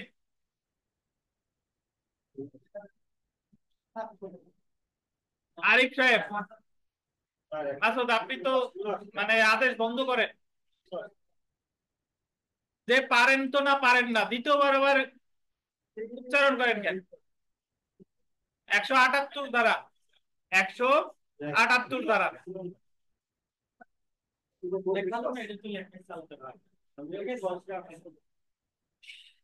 তাহলে 16 আদেশের শুনেন, 16 আদেশের বিষয় বলতেছে যে সাক্ষীরে সমন দিছে, সে আসছেও, আসার পরে এখন মানে সাক্ষ্য দিতে চাইতেছে না। যদি না চায় তার বিরুদ্ধে রায় ঘোষণা করবে। কার বিরুদ্ধে? বাদী না বিবাদী? বাদী, বাদীর সাক্ষী হইলে বাদীর বিরুদ্ধে, বিবাদীর সাক্ষী হইলে বিবাদীর বিরুদ্ধে। দেখেন তো, আদালত কর্তৃক তলব করা হয়েছে এমন কোন পক্ষ সাক্ষ্য দিতে গোল দিবেন অস্বীকৃতির ফলাফল 16 আদেশের 20 বিধিতে আলোচনা করা হয়েছে। আদালতে হাজির কোন পক্ষ আইনগত কারণ ব্যতীত, আন্ডারলাইন করেন, সাক্ষ্য দিতে বা দখলে থাকা দলিল উপস্থাপন করতে অস্বীকার করে উক্ত ক্ষেত্রে আদালত গোল দেন রায় ঘোষণা করলে করতে এমন রায়ের বিরুদ্ধে আপিল করা যাবে। তাহলে 16 আদেশের 20 বিধি একটা আপিলযোগ্য আদেশ। তাহলে 16 আদেশে আপিলযোগ্য আদেশ কয়টা? 16-10, 16-20। 16-10 হলো তারে সমন দিছি আসে নাই, তারে সমন দিছি দলিল দাখিল করে নাই। আর 16-20 হলো যে তারে সমন দিছে আসছে, এখন সাক্ষ্য দিতে চাইতেছে না। তাহলে এটা হবে কত? 16-20।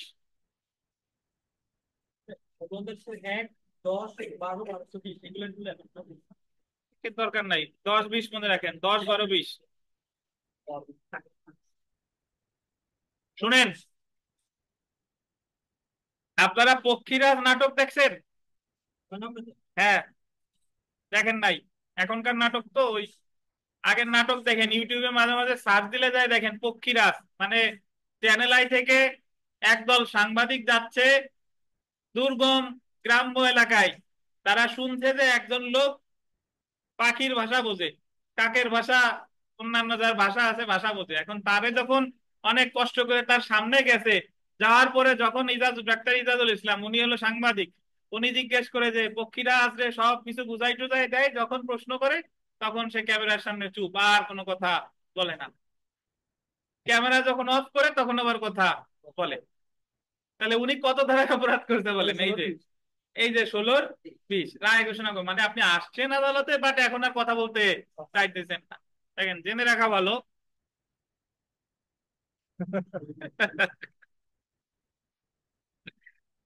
আহ, মানে এটা সুস্থ বিনোদন। এখন তো নাটক সিনেমাতে আপনার অশ্লীল ডায়লগ দেয়, অশ্লীল মানে অঙ্গভঙ্গি করে, বাট হুমায়ুন আহমেদের নাটক দেখবেন, দেখবেন যে ওই জায়গায় মানে আমাদের এমনিতেই সুস্থ বিনোদন। দেখেন, জেনে রাখা ভালো।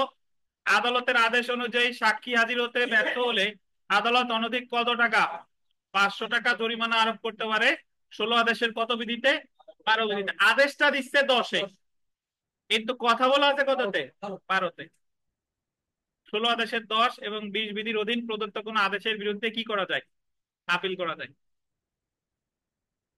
দেখেন, এটা বিবিআই বিগত বছরের প্রশ্নে আসছে, the code of civil procedure অনুযায়ী সাক্ষ্য প্রদানের জন্য কোনো ব্যক্তিকে সমন দেওয়া সত্ত্বেও যদি তিনি হাজির না হন, সর্বোচ্চ কত টাকা জরিমানা করতে পারে?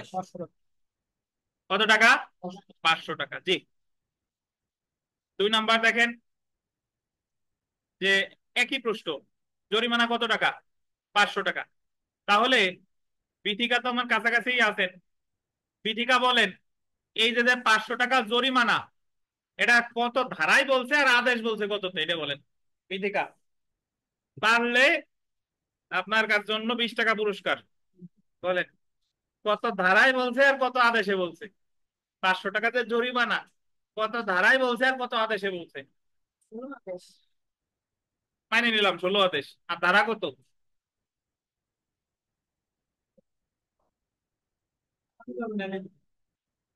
টেকনিক্যালি মাইনে নিছি 16 আদেশ। এখন বিধি আপনার বলা লাগবে না, ধারাটা বলেন কত ধারা? 32। আচ্ছা, থেকে বলতিস ভাই। না 32ই। ডাবল ডাবল ছোট ডাবল 20 টাকা পেয়ে গেছে বিথিকা।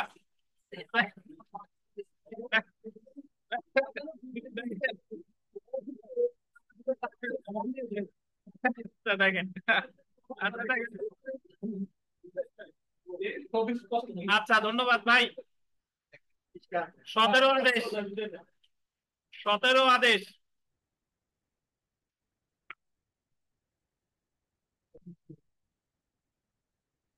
এখান থেকে একটা প্রশ্ন পাবেন, 17 আদেশ। অনলাইনে একজন লেখছে ক্যাশ, ক্যাশ এখনো দেই নাই, প্রতিশ্রুতি দিছি। দেখেন। আচ্ছা, ডিজিটাল রেকর্ড থাকলো, যদি না দেই আমার বিরুদ্ধে মামলা করেন যে 20 টাকা দেই নাই স্যার। দেখেন। আচ্ছা, দেখেন। আমি শিখাই দিয়ে ঠিক আছে ইনশাল্লাহ। দেখেন। তার শিখাবে উনি দায়িত্ব নেই। আচ্ছা, মুলতবি বা স্থগিতকরণ বা অ্যাডজর্নমেন্ট আদেশ কত? 17। শুনেন, প্রথমেই বলে রাখি যে ফৌজদারি মামলায় মুলতবি আছে 344 ধারা, 344। আর দেওয়ানি মামলায় কত আদেশ? 17 আদেশ। 17 আদেশের নিচে আহ ধারা লিখতে পারেন 148 ধারা, মানে 148 ধারা সময় বৃদ্ধিকরণ, যদিও মুলতবি না, বাট সময় রিলেটেড আর কি।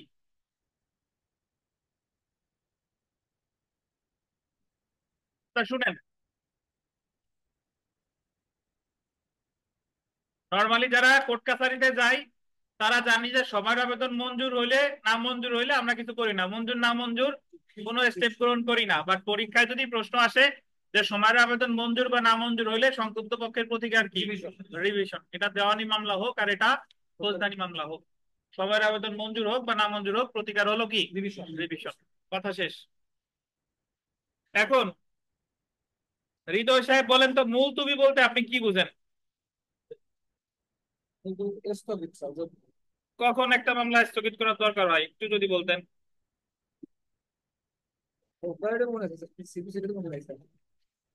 বলেন, ফৌজদারি বলেন। একটা থানার একটা মামলা আছে, কোর্টে একটা মামলা আছে। থানার একটা মামলা আছে, কোর্টে একটা মামলা আছে। এখন কোর্টে ওনার বলতে দেন, বলতে দেন, বলুক বলুক, বলেন। এখন কোর্টে যখন মামলা হয়েছে, তখন ওই যে থানা, কোর্ট তো জানে না যে থানার একটা মামলা, তখন কোর্ট জানার জন্য থানার কি নেয় যে কোনো মামলা হয়েছে কিনা, যখন ওই মামলার তথ্য আছে তখন ওই মামলাটা স্টপ রাখছে। কোর্টের যে মামলাটা স্টপ রাখে ওই কিসের জন্য, প্রতিবেদনের অপেক্ষা করে। এই যে স্টপটা স্টপ রয়েছে।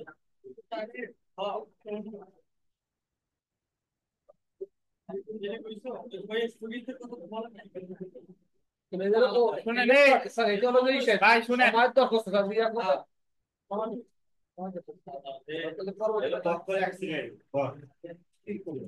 এই কথা আপনার মামা জাবের আলম রে যদি জানাইতে পারতাম তার মনে মনে আমি শান্তি পেতাম যে তার বাইক নিয়ে এই সময়ের আবেদনের মুলতবির কি সংজ্ঞা দিচ্ছে।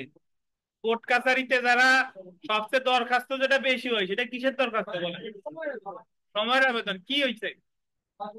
অসুস্থ হয়েছে, এ হয়েছে, সে হয়েছে, যে যে কোনো যৌক্তিক কারণে আমি হাজির হইতে পারতেছি না, এই সময় কিসের দরখাস্ত করে? সময়ের দরখাস্ত। এই তো কথা শেষ। মামলা 2টে 3টে 4টে 5টে এত দৌড়াচ্ছেন কেন? তো দেখেন, তো তাহলে আমাদের দেওয়ানি মামলায়, যদিও ফৌজদারি মামলার ক্ষেত্রে ভাই অসংখ্যবার সময়ের আবেদন করা যায়, দেওয়ানি মামলায় একটা সীমাবদ্ধতা আরোপ করছে যে অমুক অমুক সময় করা যায়, অমুক অমুক সময় করা যায় না। সেই জিনিসগুলাই আলোচনা করতে কত আদেশে বলেন? 17 আদেশে। কথা আসতেছে ওই জায়গা থেকে। কথা আসে পিছন থেকে।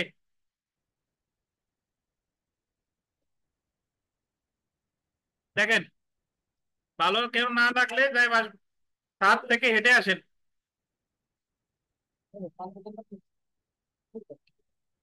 মুলতবি মঞ্জুর করা, দেখেন সময় প্রার্থনা করে দেওয়ানি কার্যবিধি 17 আদেশের এক বিধির অধীন আবেদন করতে হয়। যদি পরীক্ষায় প্রশ্ন আসে সময়ের আবেদনে দরখাস্ত করে 17 আদেশের কত বিধিতে? এক বিধিতে। দেওয়ানি কার্যবিধির 17 আদেশের এক বিধি অনুযায়ী বলতেন যথেষ্ট কারণে মকদ্দমার বলতেন যে কোনো স্তরে পক্ষগণের কিংবা তাদের কোনো পক্ষকে সময় মঞ্জুর করতে পারে। কখন পারে? at any stage of the suit। 2 নম্বর পয়েন্টটা দেখেন, সময়ের আবেদন মঞ্জুর করা বা না মঞ্জুর করা আদালতের কি ক্ষমতা? 3 নম্বরটা দেখেন, একবার সাক্ষ্য শুনানি শুরু হলে হাজির সকল সাক্ষ্যের জবানবন্দি গ্রহণ না করা পর্যন্ত সাক্ষ্য গ্রহণ চলমান থাকবে। দরকার নাই, আমরা সরাসরি চলে আসি মুলতবির সংখ্যা এবং খরচ।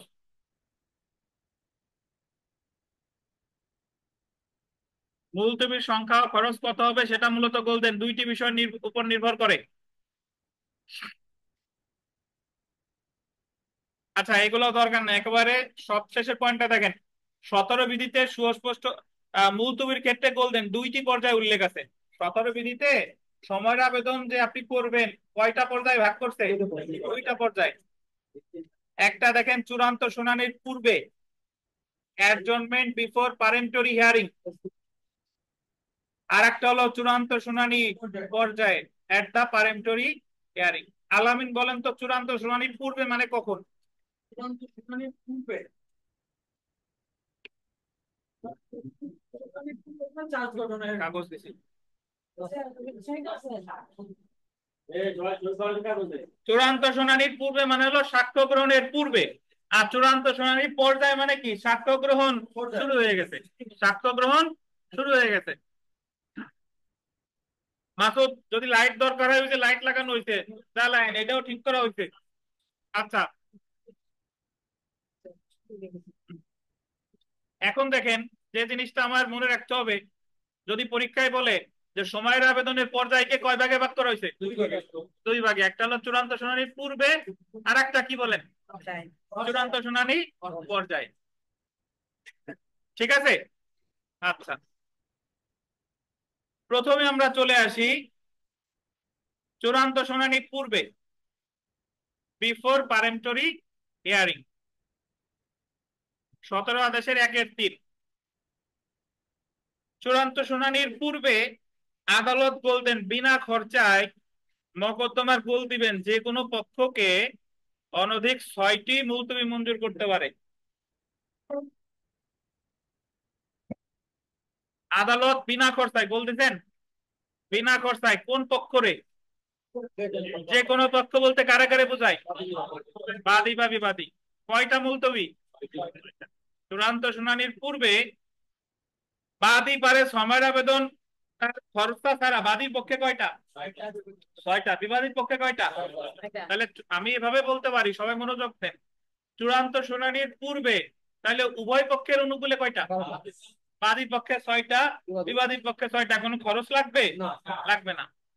তাহলে যদি বলে চূড়ান্ত শুনানির পূর্বে যে কোনো পক্ষের অনুকূলে কয়টা? 6টা, খরচ ছাড়া। আর উভয় পক্ষের অনুকূলে 12টা। তারপরে দেখেন, তবে চূড়ান্ত শুনানির পূর্বে বিফোর পারেন্টরি হিয়ারিং বলতেন সর্বনিম্ন 200 ও সর্বোচ্চ 1000 টাকা খরচা প্রদানের শর্তে আদালত সর্বোচ্চ গোল দিবেন 3টি মুলতবি মঞ্জুর করতে পারে। কয়টা? তাহলে খরচা ছাড়া হলো 6টা, আর খরচ সহ কয়টা? 3টা। সর্বোচ্চ খরচ কত? 1000। সর্বনিম্ন কত? তাহলে আমরা এইভাবে বলতে পারি যে চূড়ান্ত শুনানির পূর্বে যে কোনো পক্ষের অনুকূলে খরচা ছাড়া 6বার, আর খরচা সহ কত? 3বার। মোট কয়বার? 9বার। আর যদি বলি খরচের কথা, সর্বোচ্চ কত? 1000, সর্বনিম্ন 200। বুঝছেন? তাহলে এইভাবে বলতে পারি যে বাদী পক্ষে তাহলে চূড়ান্ত শুনানির পূর্বে মোট সময় আবেদন মঞ্জুর করতে পারে কয়বার? 9 বার।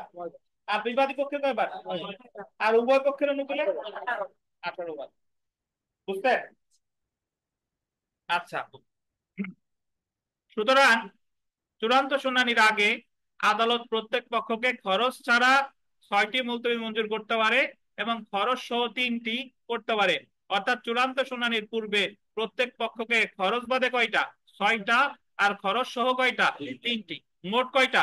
9টা।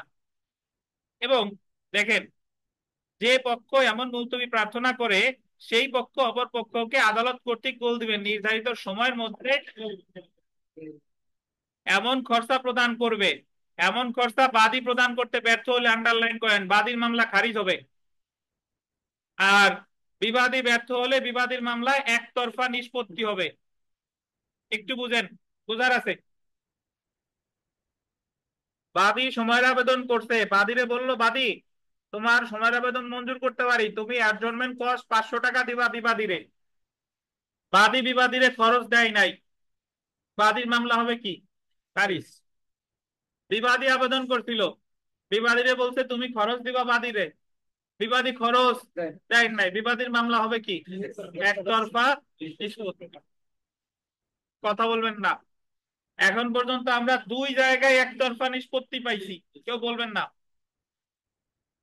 গণেশ সাহেব বলেন তো কোন কোন জায়গায়?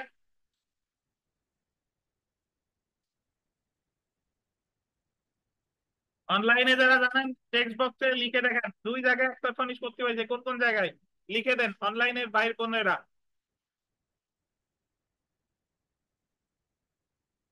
আলামিন বলেন কোথায় কোথায়? 8 আদেশের 1 ওই যে লিখিত জবাব দাখিল করতে ব্যর্থ হয়েছে, একতরফা নিষ্পত্তি। আর একটা হলো বিবাদী অ্যাডজর্নমেন্ট কস্ট দেয় নাই, কি হবে? একতরফা নিষ্পত্তি। সকল একতরফা নিষ্পত্তির বিরুদ্ধে প্রতিকার কি? রিভিশন। কি বলেন? রিভিশন। আর একতরফা ডিগ্রি হইলে কি হইতো? আপিল।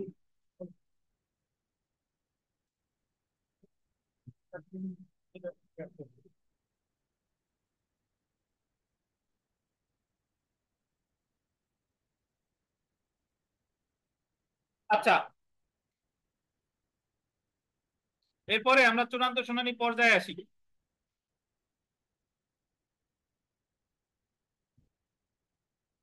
দেখেন, চূড়ান্ত শুনানি পর্যায়ে কোনো মুলতবি মঞ্জুর হবে না, মানে খরচ ছাড়া কোনো মুলতবি মঞ্জুর করবে না। চূড়ান্ত শুনানি যখন শুরু হলো, সুতরাং চূড়ান্ত শুনানি পর্যায়ে খরচ ছাড়া কোনো মুলতবি মঞ্জুর করার বিধান নাই। কিন্তু ন্যায় বিচারের স্বার্থে এবং খরচ উইথ কস্ট আদালত প্রত্যেক পক্ষকে সর্বোচ্চ 3টি মুলতবি মঞ্জুর করতে পারে।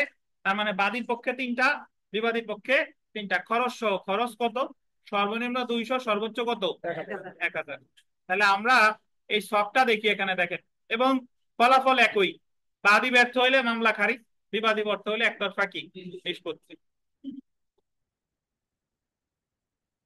হ্যাঁ, উভয় ক্ষেত্রেই তো বাদী ব্যর্থ হইলে মামলা খারিজ, বিবাদী ব্যর্থ হইলে একতরফা নিষ্পত্তি। এই যে দেখেন সবার বইতে সবটা আছে, সবটা বিবিআই, এখান থেকে 1 নাম্বার পাবেন আপনারা ইনশাল্লাহ।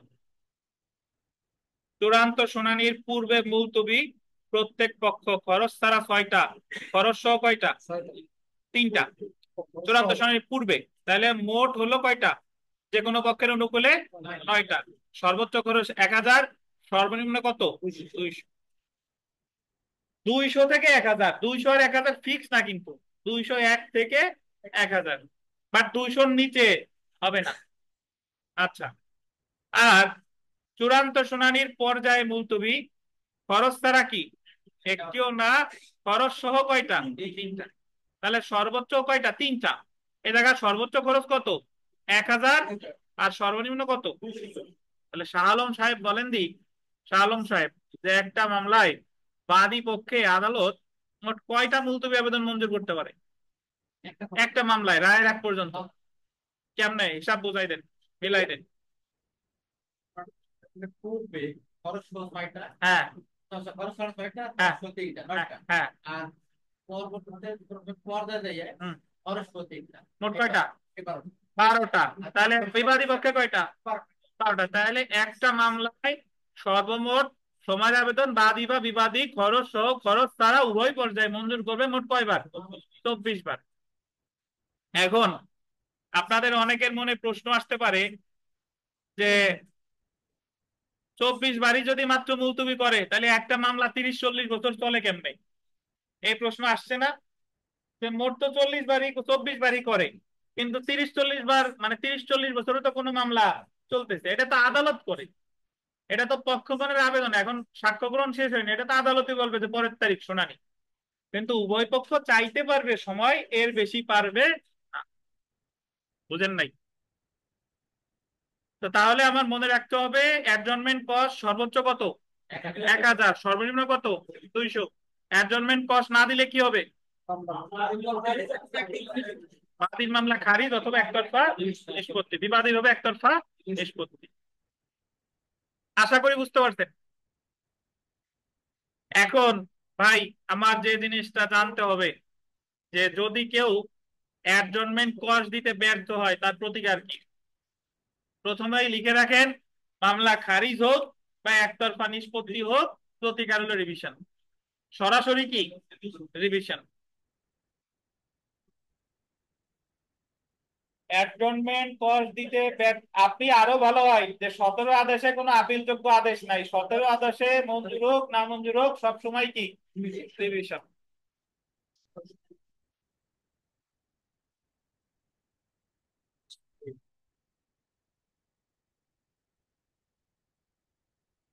অনেকে চিন্তা ভাবনা করতেছেন যে এলএলবি তেই তো ভালো ছিলাম, 2 ইয়ার্স এলএলবি করছি ন্যাশনাল ইউনিভার্সিটিতে, সবাই না অধিকাংশের ক্ষেত্রে বলি যে হলে গিয়ে যাইয়া তাও বই কলেজ থেকে সরবরাহ করছে, তাই লিখে দিছি। আমি এলএলবি সেকেন্ড ইয়ারের এক ব্যাচ পড়াই, 7-8 জন পড়ে। তো ওনার একজন বলতে, স্যার গতবার ফার্স্ট ইয়ারে পড়ে গেছিলাম কিন্তু সবাই দেখি দেখে দেখে লিখতেছে, পরে আর আমিও পড়াটা লিখি নাই, দেখে দেখেই লিখছি। এ হলো এক। আর যারা এলএলবি তে পড়াশোনা করছেনও তারা এত পুঙ্খানুপুঙ্খ ভাবে পড়েন নাই, তো এখন এসে ধরা পড়ে গেছে। দেখেন, হ্যাঁ রুবেল স্যার দেখে খাতা কাটতেছে রুবেল স্যার দেখে খাতা কাটতেছে এই ন্যাশনাল খাতা স্যার ওই সবাই এভারেজ দিনের ভিতর চলে যাচ্ছে সবাই থেকে পড়বেন না বা জানি যে যারা 2 বছর কোর্স সবাই বই দিয়ে রাখছে। আচ্ছা,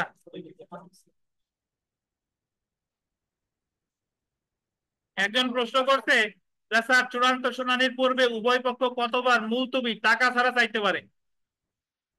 মানে খরচ ছাড়া উভয় পক্ষ চূড়ান্ত শুনানির পূর্বে কয়বার? 6-6-12, 12 বার। জি। আচ্ছা, প্রতিকারে আসি ভাই। দেখেন, 17 আদেশের এক বিধির অধীন আদালত বাদী পক্ষকে খরচ প্রদানের আদেশ দিলে এবং যদি বাদী খরচ প্রদানে ব্যর্থ হয় তাহলে আদালত মামলাটি খারিজ আদেশ দিতে পারে। চূড়ান্ত শুনানি পূর্বে দেয় 1/3, পরে দেয় 1/4, মানে পর্যায়ে। আর বিবাদীর মামলা হবে কি একতরফা নিষ্পত্তি। তো আপনি জানেন যে খারিজ হোক বা একতরফা নিষ্পত্তি হোক সরাসরি প্রতিকার কি রিভিশন। আর একটা প্রতিকার যেটা আছে, কথা এত বলেন কারা আপনারা?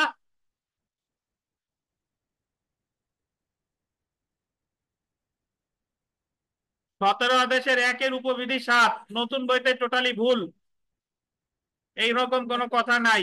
খারিজ আদেশ বা একতরফা ডিক্রি সরাসরি বাতিল, এ জায়গায় কোনো একতরফা ডিক্রি আছে? নাই, পুরাতন বইতে ঠিক আছে। এবং দেয়ার একটা এই জায়গায় লিখবেন 17 আদেশের 1-7 revival of proceedings. Revival of proceedings বাংলায় হবে মামলা পুনরুজ্জীবিতকরণ।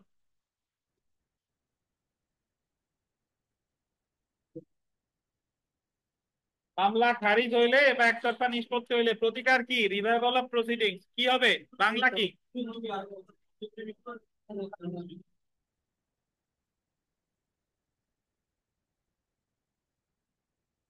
দেখেন একটু পড়ি।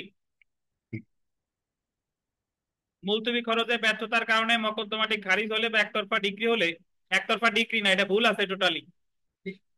আপনি একতরফা নিষ্পত্তি হলে মামলাটা পুনরুজ্জীবিত করার আবেদন করা যায় সেম আদালতে 2000 টাকা দিয়ে। এই জায়গায় অনধিক 2000 টাকা না, এই টাকাটা কি ফিক্সড। 17 আদেশের 1-7 নতুন বইয়ের আইন পাঠে এই অংশটুকু টোটালি ভুল, পুরাতন বইতে ঠিক আছে। তাহলে মামলা খারিজ হইলে বা একতরফা নিষ্পত্তি হইলে প্রতিকার হচ্ছে রিভাইভাল অফ প্রসিডিং। 17 আদেশের 1-7 উপবিধি কত টাকা? 2000 টাকা ফিক্সড। বুঝতেন?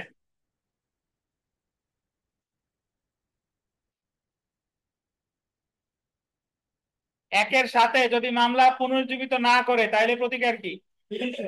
রিভিশন। যদি পুনরুজ্জীবিত করে তাইলে প্রতিকার কি? রিভিশন। আমি জানি 17 আদেশে কোনো আপিলযোগ্য আদেশ নাই। তাহলে কথা কিন্তু পরিষ্কার যে অ্যাডজনমেন্ট কস্ট না দেওয়ার কারণে মামলা খারিজ হলে বা একতরফা নিষ্পত্তি হলে প্রতিকার হচ্ছে রিভাইভাল অফ প্রসিডিং। কত টাকা লাগবে? 2000।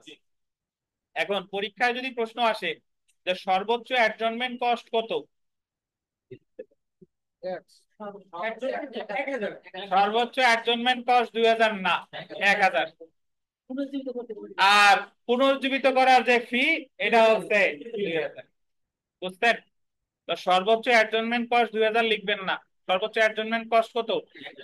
1000। রিভাইভাল থাকলে সেই ক্ষেত্রে হলো কি? আর রিভাইভাল অফ প্রসিডিংস বললে কত? 2000। টাকাই হয়ে যায়।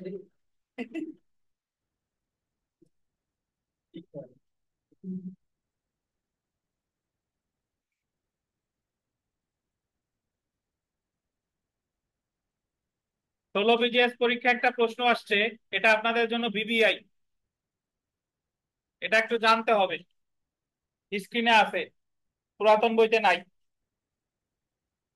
17 আদেশের রুল 3 এর অধীনে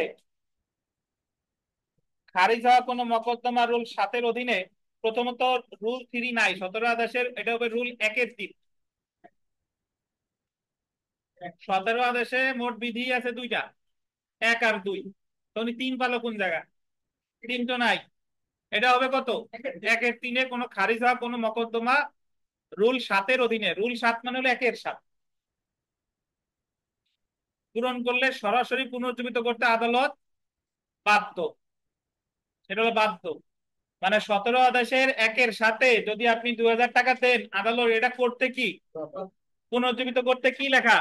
বাধ্য। সো আপনি একটু লিখে রাখেন, রিভাইভাল অফ প্রসিডিংস এ 2000 টাকা দিলে পুনর্জীবিত করতে উনি কি বলেন? বাধ্য। আরিফ সাহেবের বাসায় বাধ্য। বাধ্য না, বাধ্য না বাধ্য?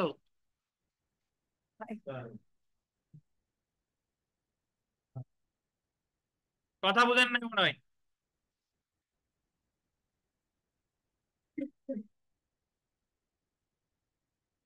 2000 টাকা যদি আপনি দিয়ে দেন তাহলে মামলা পুনর্জীবিত করতে আদালত বাধ্য।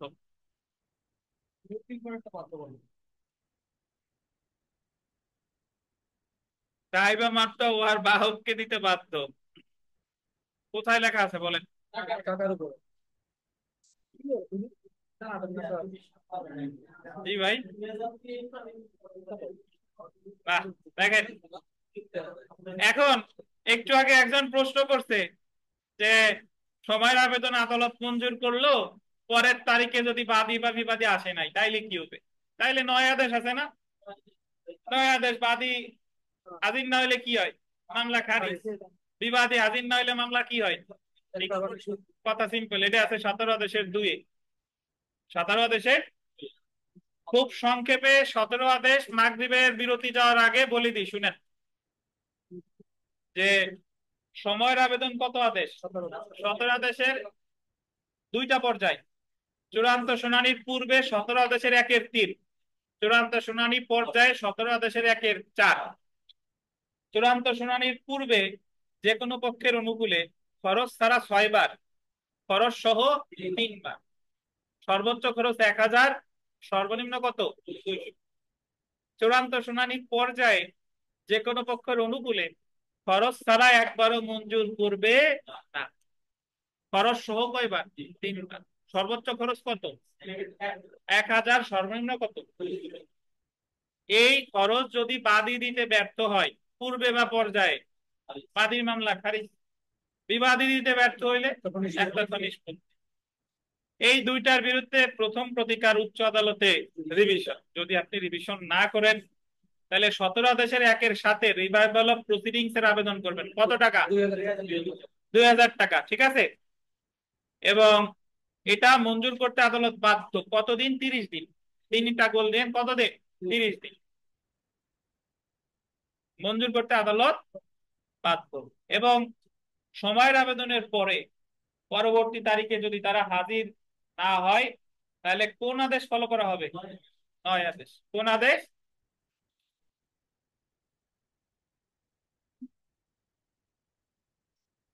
কি বোঝেন নাই? বলেন, জোরে বলেন। পর্যায়ে আসতে এখন মামলা চলতেছে সেই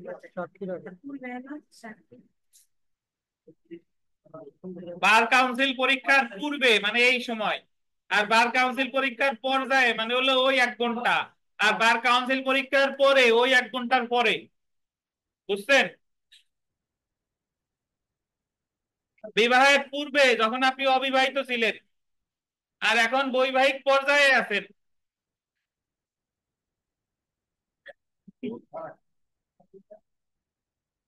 এটা বোঝেন নাই? আচ্ছা, ধন্যবাদ।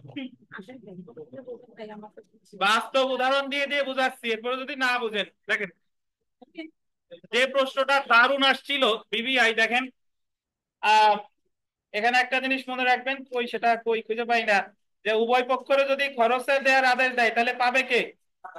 রাষ্ট্র। কয় নম্বরে আছে? এই যে 1 নম্বরে। দেওয়ানি মকদ্দমায় উভয় পক্ষের মুলতবির দরখাস্তের প্রেক্ষিতে ধার্যকৃত খরচার টাকা পাবে কে? রাষ্ট্র। এটা 2023-এও আসছে, এর আগেও কোন পরীক্ষার জন্য আসছিল? জি। তাহলে বাদীরেও খরচা মঞ্জুর করতে, বিবাদীরেও খরচা মঞ্জুর করছে, তাইলে পাবে কে?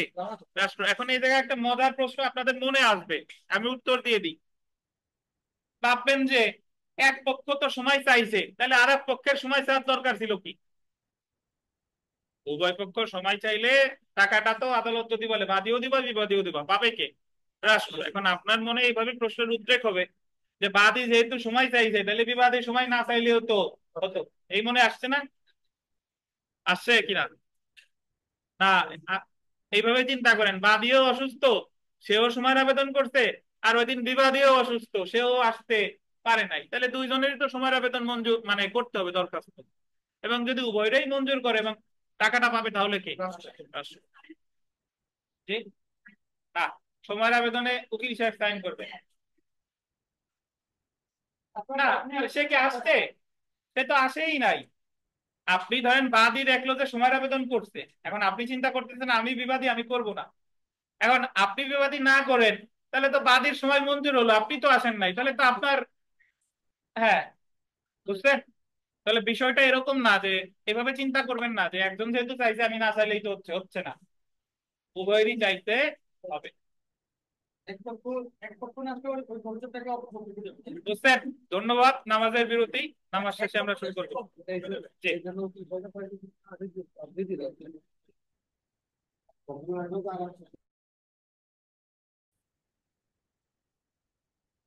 আমরা এখন যেটা পড়বো দেখেন 18 আদেশ। আহ আমরা এর আগে 17 আদেশে অ্যাডজর্নমেন্ট বা মুলতবি পড়েছি, 16 আদেশে পড়েছি সাক্ষীর দেয় হচ্ছে সমন। এখন আমরা যেটা পড়বো সেটা হলো যে সাক্ষী তো সমন পেয়ে চলে আসলো, এখন সাক্ষীর যে জবানবন্দি বা সাক্ষীর যে সাক্ষ্য গ্রহণ, এটাকে বলি hearing of the suit and examination of witnesses, 18 আদেশ। এখন একটা জিনিস মনে রাখেন, প্রথম শুনানিতে জবানবন্দি গ্রহণ কত আদেশ? 10 আদেশ। আর যদি বলে যে প্রথম শুনানি না, মামলার এমনিতে যে জবানবন্দি সাক্ষ্য গ্রহণ করে সেটা সম্পর্কে বলছে কত আদেশ? 18 আদেশ। আচ্ছা, তো মকদ্দমার শুনানি অর্থ হলো আদালতে কোনো মামলার বিচার কার্য যেখানে বিচারক সাক্ষ্য গ্রহণ করে যুক্তিতর্ক শোনা ইত্যাদি। 18 আদেশে মকদ্দমার শুনানি এবং সাক্ষীদের সাক্ষ্য গ্রহণ সম্পর্কে আলোচনা করা হয়েছে। তো এখানে একটা বিষয় বেশ আলোচনা করতে, দেখেন শুনানি শুরুর অধিকার, রাইট টু বিগিন, আপনাদের পুরাতন বইতে নাই, এমনি কথা শুনেন, আজ কিছু লেখার দরকার হলে আমি বলবো, শুনেন। The code of civil procedure এর 18 আদেশে সাক্ষ্য আইনের সাধারণ নীতি স্বীকৃতি দেওয়া হয়েছে যে মামলা প্রমাণের ভার বাদীর উপর বর্তায় এবং যে পক্ষের উপর প্রমাণের ভার বর্তায় সেই পক্ষ শুনানি শুরু করবে। যদি মকদ্দমার কোনো বিচার্য বিষয় প্রমাণের ভার বাদীর উপর বর্তায় তাহলে প্রথম শুনানি শুরুর অধিকার বাদীর থাকবে।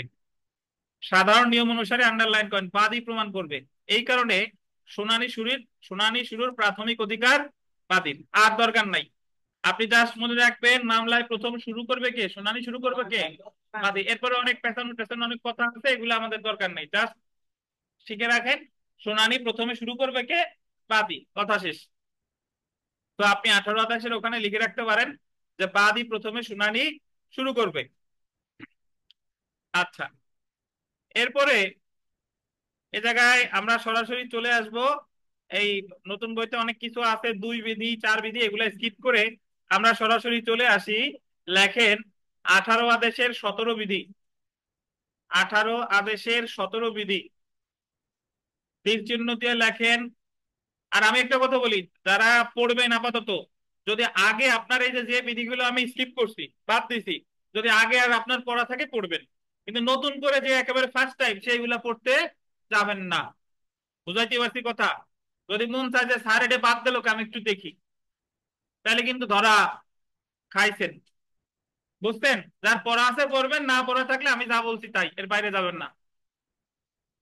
18 আদেশের 17 বিধি তীর চিহ্ন দিয়ে রাখেন সাক্ষী রিকল। সাক্ষী রিকল, দেওয়ানি মামলায় সাক্ষীরে রিকল করে 18 আদেশের কত বিধিতে, 17 বিধি। আচ্ছা, আমি একটু, আপনারা লিখতে পারেন যে ফৌজদারি কার্যবিধিতে সাক্ষী রিকল আছে 231 আর 540।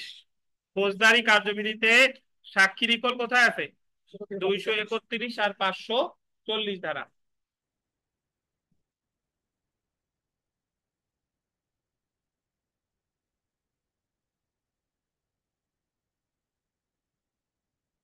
আচ্ছা, তাহলে আমরা 18 আদেশ থেকে প্রথমে মনে রাখবো শুনানি সাক্ষ্য গ্রহণ শুরু করবে কে, বাদী, আর দরকার নাই।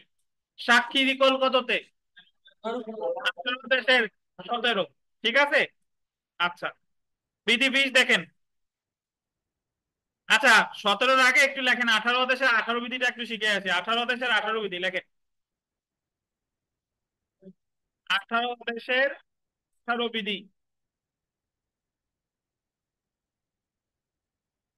এটা লেখেন লোকাল ইন্সপেকশন।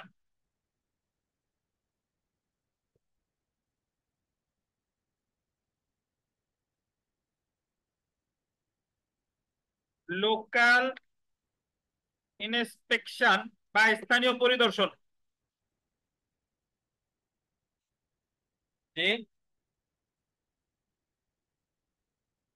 লোকাল ইন্সপেকশন লিখছেন, এবং ব্র্যাকেটে লেখেন আদালত স্বপ্রণোদিত হয়ে।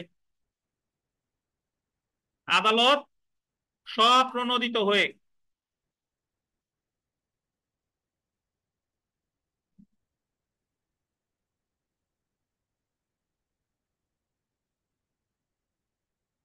আমাদের দেওয়ানি কার্যবিধিতে 2 জায়গায় লোকাল ইন্সপেকশন আছে। একটা হলো 18 আদেশের 18 বিধি, আর একটা হলো 39-এর 7। 18 আদেশের 18 বিধি শুধুমাত্র আদালত স্বপ্রণোদিত হয়ে কোনো বিষয়বস্তু পরিদর্শন করতে পারে, আর 39-এর 7 হলো পক্ষগণের আবেদন ক্রমে। বুঝছেন? তাহলে 18 আদেশের 18-র সাথে 39-এর 7-এর পার্থক্য কি? 18 আদেশের 18 হলো আদালত সোমোটো স্বপ্রণোদিত হয়, আর 39-এর 7 পক্ষগণের আবেদন। ফৌজদারি কার্যবিধিতে লোকাল ইন্সপেকশন কোথায় আছে বলেন?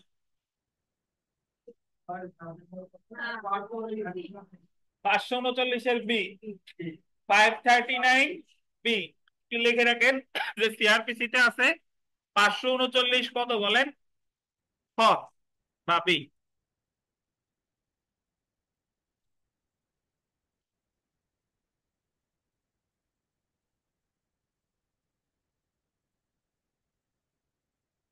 তাহলে আমি 18 আদেশের 2টা বিধি মনে রাখবো এতক্ষণ পর্যন্ত যা বললাম। একটা হলো 18 আদেশের 17, আর একটা 18 আদেশের কত, 18। আচ্ছা, আমরা চলে এসে বিধি 20। দৈনন্দিন কার্যতালিকায় ইত্যাদিতে মামলা নির্ধারণ, fixation of suits in the daily cause list etcetera. দুই পক্ষকে শুনানির বা দোতরফা শুনানির মামলা সহ চূড়ান্ত শুনানির জন্য ফর পারেন্টরি হিয়ারিং আদালত আন্ডারলাইন করবেন দৈনন্দিন কার্যতালিকায় 5টির অধিক মামলা রাখবে না। একটা আদালত, বিচারিক আদালত তার দৈনন্দিন কার্যতালিকায় দোতরফা শুনানির জন্য 5টার অধিক মামলা রাখবে না। দোতরফা শুনানি মানে উভয় পক্ষের উপস্থিতিতে যে শুনানি অনুষ্ঠিত হয় সেটারে বলে কি?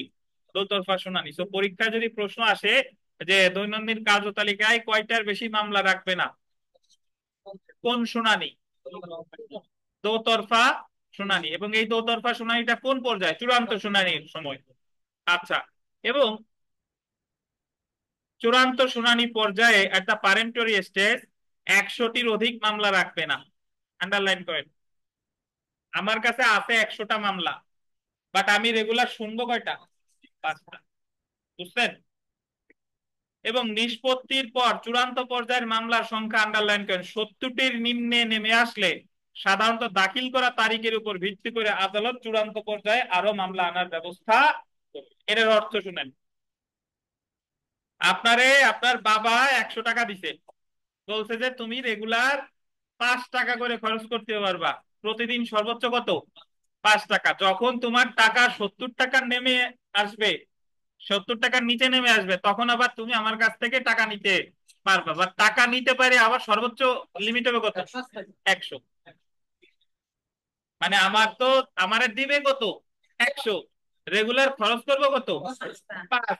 5 5 5 করে খরচ করতে করতে আমার টাকা যদি কয় টাকার নিচে নেমে আসে? 70 টাকা, তাইলে আবার আমারে টাকা দিবে, কিন্তু টাকা দিলে লিমিটটা কতই থাকবে? 100ই। বুঝছেন? তাহলে আদালতের কার্যতালিকায় মামলা থাকবে 100টা। উনি রেগুলার শুনবে কয়টা? 5টা। 5টা 5টা করে শুনতে শুনতে যদি 70টার নিচে নেমে আসে, তাহলে আবার নতুন মামলা নিবে দাখিলের ভিত্তিতে। ঠিক আছে? বিধি মনে রাখার দরকার নাই, ফ্যাক্ট মনে রেখেন। এখানে বেশ কয়েকটা জিনিস আছে। দোতরফা শুনানির জন্য কয়টা মামলা রাখবে দৈনিক?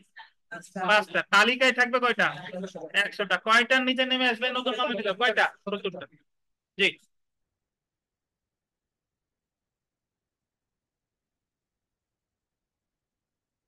জেনে রাখা ভালো।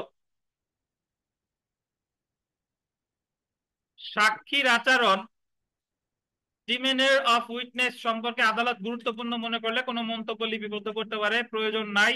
17 বিধি অনুসারে আদালত সাক্ষীকে রিকল করতে পারে। 17 বিধিতে বলা হয়েছে যে সাক্ষীর সাক্ষ্য গ্রহণ করা হয়েছে, গোল দিবেন মামলার যে কোনো পর্যায়ে তাকে ডেকে ফিরাতে পারে এবং আদালত যেরূপ মনে করে তাকে সেই রূপ প্রশ্ন করতে পারে। তো যদি বলে সাক্ষীরে রিকল করবে কোন পর্যায়ে? কোন পর্যায়ে? যে কোনো। তারপরে দেখেন যে 18 বিধিতে আদালত কর্তৃক পরিদর্শনের ইন্সপেক্টের ক্ষমতা দেওয়া হয়েছে। আদালত যে কোনো পর্যায়ে গোল দিবেন কোন সম্পত্তি বা বস্তু সম্পর্কে কোনো প্রশ্নের উদ্ভব হলে তা পরিদর্শন করতে পারে। পরীক্ষায় প্রশ্ন আসবে কি পরিদর্শন করতে পারে? সম্পত্তি বা বস্তু। কোন পর্যায়ে? ধন্যবাদ। যেটা সবচেয়ে গুরুত্বপূর্ণ সেটা হলো পরের পয়েন্টটা, 18 আদেশের 19 বিধি।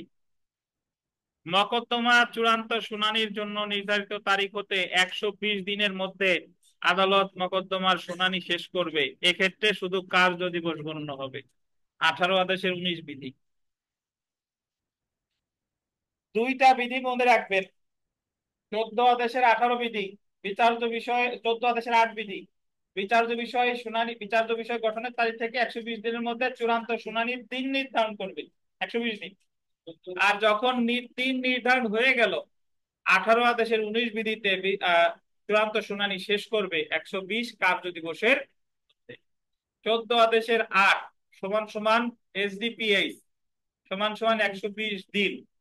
আর 18 আদেশের 19 সমান সমান পিএইচ মানে পারেন্টরি হিয়ারিং সমান সমান 120 ওয়ার্কিং ডেজ কার্য দিবস। যারা বুঝেন না একবার বলি, বিচার্য বিষয় গঠনের 120 দিনের মধ্যে চূড়ান্ত শুনানির দিন নির্ধারণ করবে, এটা বলেছে 14 আদেশের 8 বিধি। যখন একবার চূড়ান্ত শুনানির দিন নির্ধারণ হয়ে গেল, এরপর চূড়ান্ত শুনানি শেষ করবে 120 কার্য দিবসের মধ্যে, এটা বলেছে 18 আদেশের কত বিধি? 19 বিধি। বুঝছেন? তাহলে আমি 18 আদেশ থেকে কি কি মনে রাখবো বলে দিই। 18 আদেশে বলছে হিয়ারিং মানে পক্ষগণের শুনানি বা পরীক্ষা।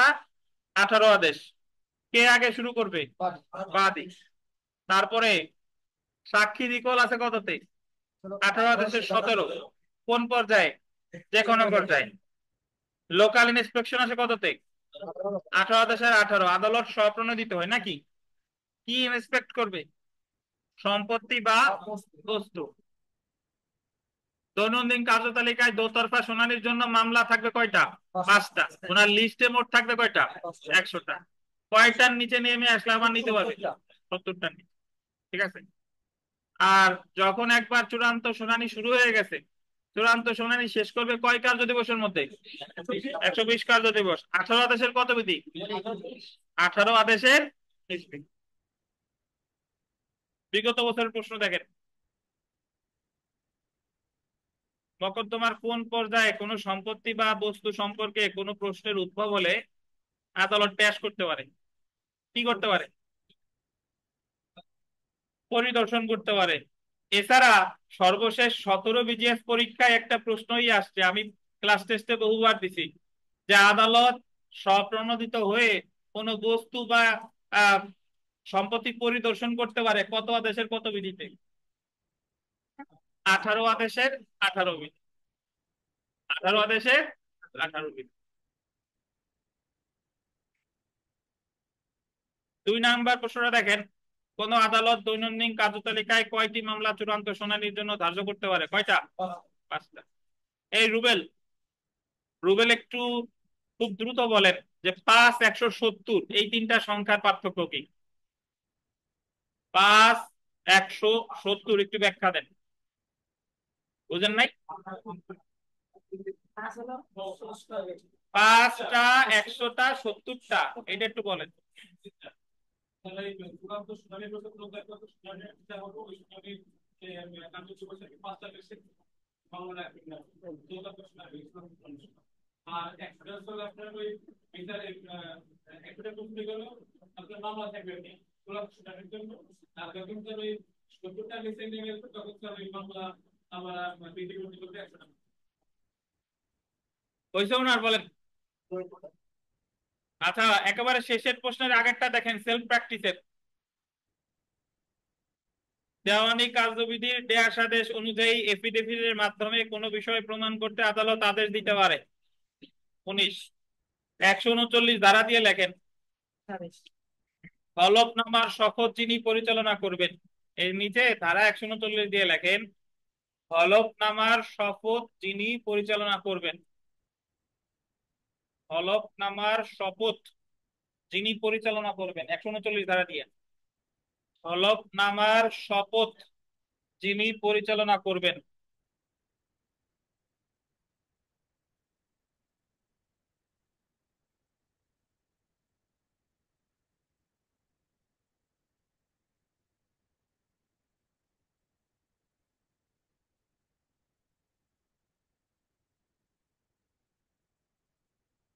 যদি পরীক্ষায় প্রশ্ন আসে হলফনামা সম্পর্কে আছে কত আদেশে?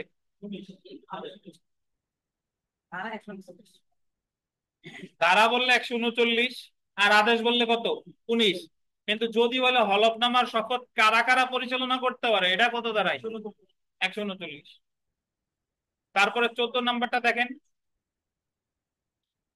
হলফনামা বিষয়ে কোন বিষয়ে হলফনামা দেওয়া যেতে পারে ডিপোনেন্ট বা হলফকারী তার জ্ঞানে যে বিষয় প্রমাণ করতে সক্ষম। মানে যিনি হলফনামা করে যে আমি অমুক পিতা অমুক এই দিচ্ছি, তারে কি বলে? ডিপোনেন্ট। পরীক্ষায় যদি আসে যে হলফনামা কে দিতে পারে? ডিপোনেন্ট। ঠিক আছে।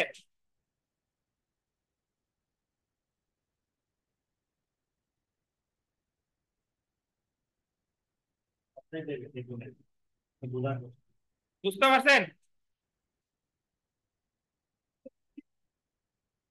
জি জি।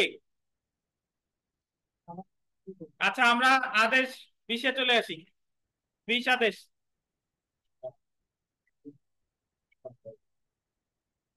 Judgement and decree. আপনি এভাবে চিন্তা করেন, আরজি দাখিল 7, 4 বা 7, 6 সব যোগ করে সমন 5, লিখিত জবাব 8, এডিআর 89 ক। এডিআর শুনানির দিন যদি না আসে, কেউ আসুক বা না আসুক, আদেশ কত? 9। এডিআর ব্যর্থ হইলে ইস্যু গঠন কত আদেশ? 14। ইস্যু গঠনের 10 দিনের মধ্যে 30 ধারা বা 11 আদেশ। ইস্যু গঠনের 120 দিনের মধ্যে এসডিপিএইচ 14 আদেশের 8 বিধি। আচ্ছা, এসডিপিএইচ এর 120 কার্য দিবসের মধ্যে চূড়ান্ত শুনানি বা পারেন্টরি হিয়ারিং শেষ করা 18 আদেশের কত বিধি? 19 বিধি। এখন শুনানি টুনানি শেষ, এই আর্গুমেন্টও 18 আদেশে আছে। এখন দিবে রায়, আর রায়ের পরে দেয় কি? ডিক্রি। দেখেন, এবং রায় সম্পর্কে আলোচনা করতে কত আদেশে? 20 আদেশে। শুনানি সমাপ্তির পর আদালত রায় ঘোষণা করবে। 20 আদেশের 1 থেকে 5 বিধি পর্যন্ত রায় সম্পর্কিত বিধান আলোচনা করা হয়েছে। আচ্ছা, আমরা সরাসরি চলে আসি রায় ঘোষণা। মকদ্দমার শুনানি সমাপ্ত হবার পর আদালত বলতেন তৎক্ষণাৎ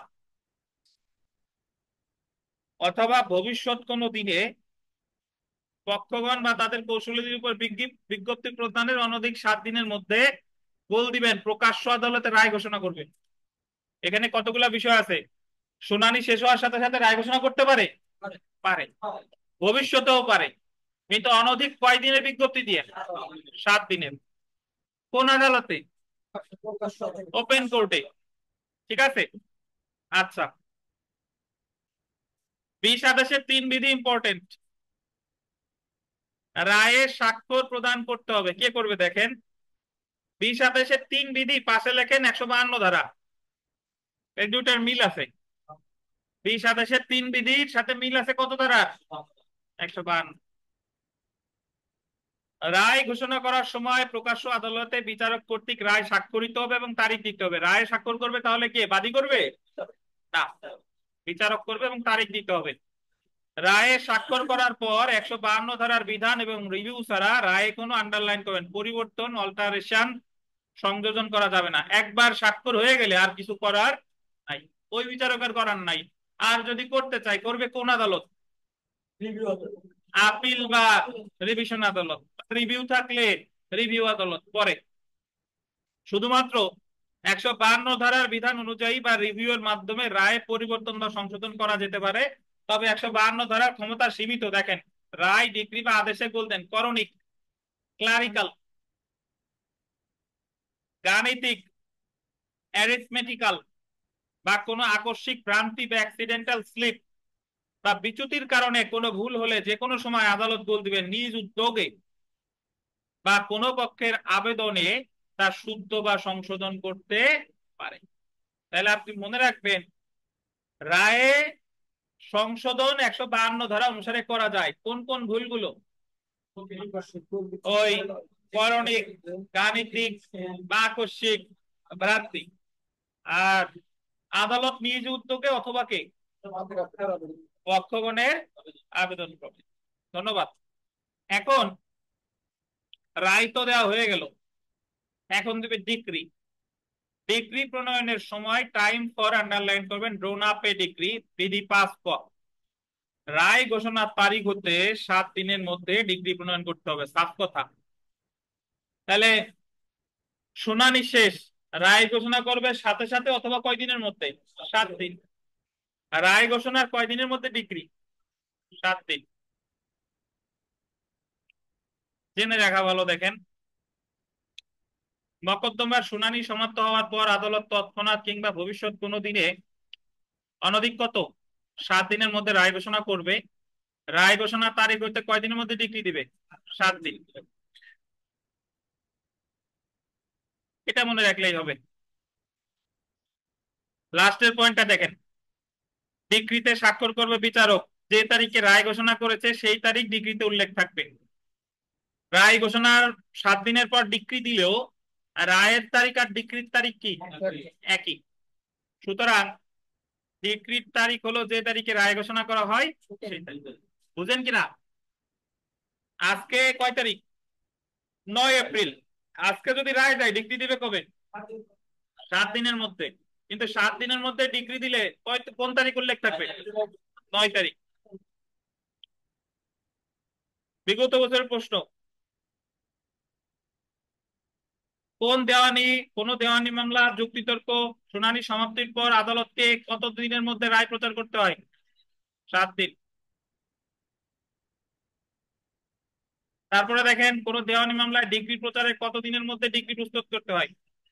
এই জায়গায় ডিগ্রি প্রচার বলতে বোঝানো হচ্ছে রায়, ঠিক আছে? আর রায় প্রচারের পর ডিগ্রি প্রস্তুত করতে হয় কয়দিনের মধ্যে? 7 দিন। তাহলে আমি মনে রাখবো 20 আদেশে যত দিন আছে সব দিন কত? 7। 11 আদেশে যত দিন আছে কত? 10। 14 আদেশে 2 জায়গা আছে 15 দিন, এক জায়গা আছে 120 দিন। তো এই আর কি, আপনাদের আজকে এই পর্যন্তই। আগামী দিন আসেন, আগামী দিন আমরা খরচ থেকে শুরু করব। এবং যারা দেওয়ানি কার্যবিধিতে দুর্বল, আপনার এই মুহূর্তে খুব বেশি তো সময় নাই, আমরা প্রতিদিন যা পড়ি, যে পরীক্ষা নেই, এগুলো একটু বিস্তারিত দেখেন। এখান থেকে আমি ইনশাল্লাহ আমাদের 12, 13, 14 কমান করে যাবে আর কি, যদি আপনি মাথা ঠান্ডা আমি তো আশা রেখে আরো বেশি, বাট লিস্ট আর এটা আপনি পাবেন ইনশাল্লাহ। আর আমি দেওয়ানি দেখি। ঠিক আছে, এই নিমিত্তে মোটামুটি ভালোই। ঠিক আছে, সবাই ভালো থাকেন। আল্লাহ হাফেজ, আসসালামু আলাইকুম। রাতে দেখা হবে।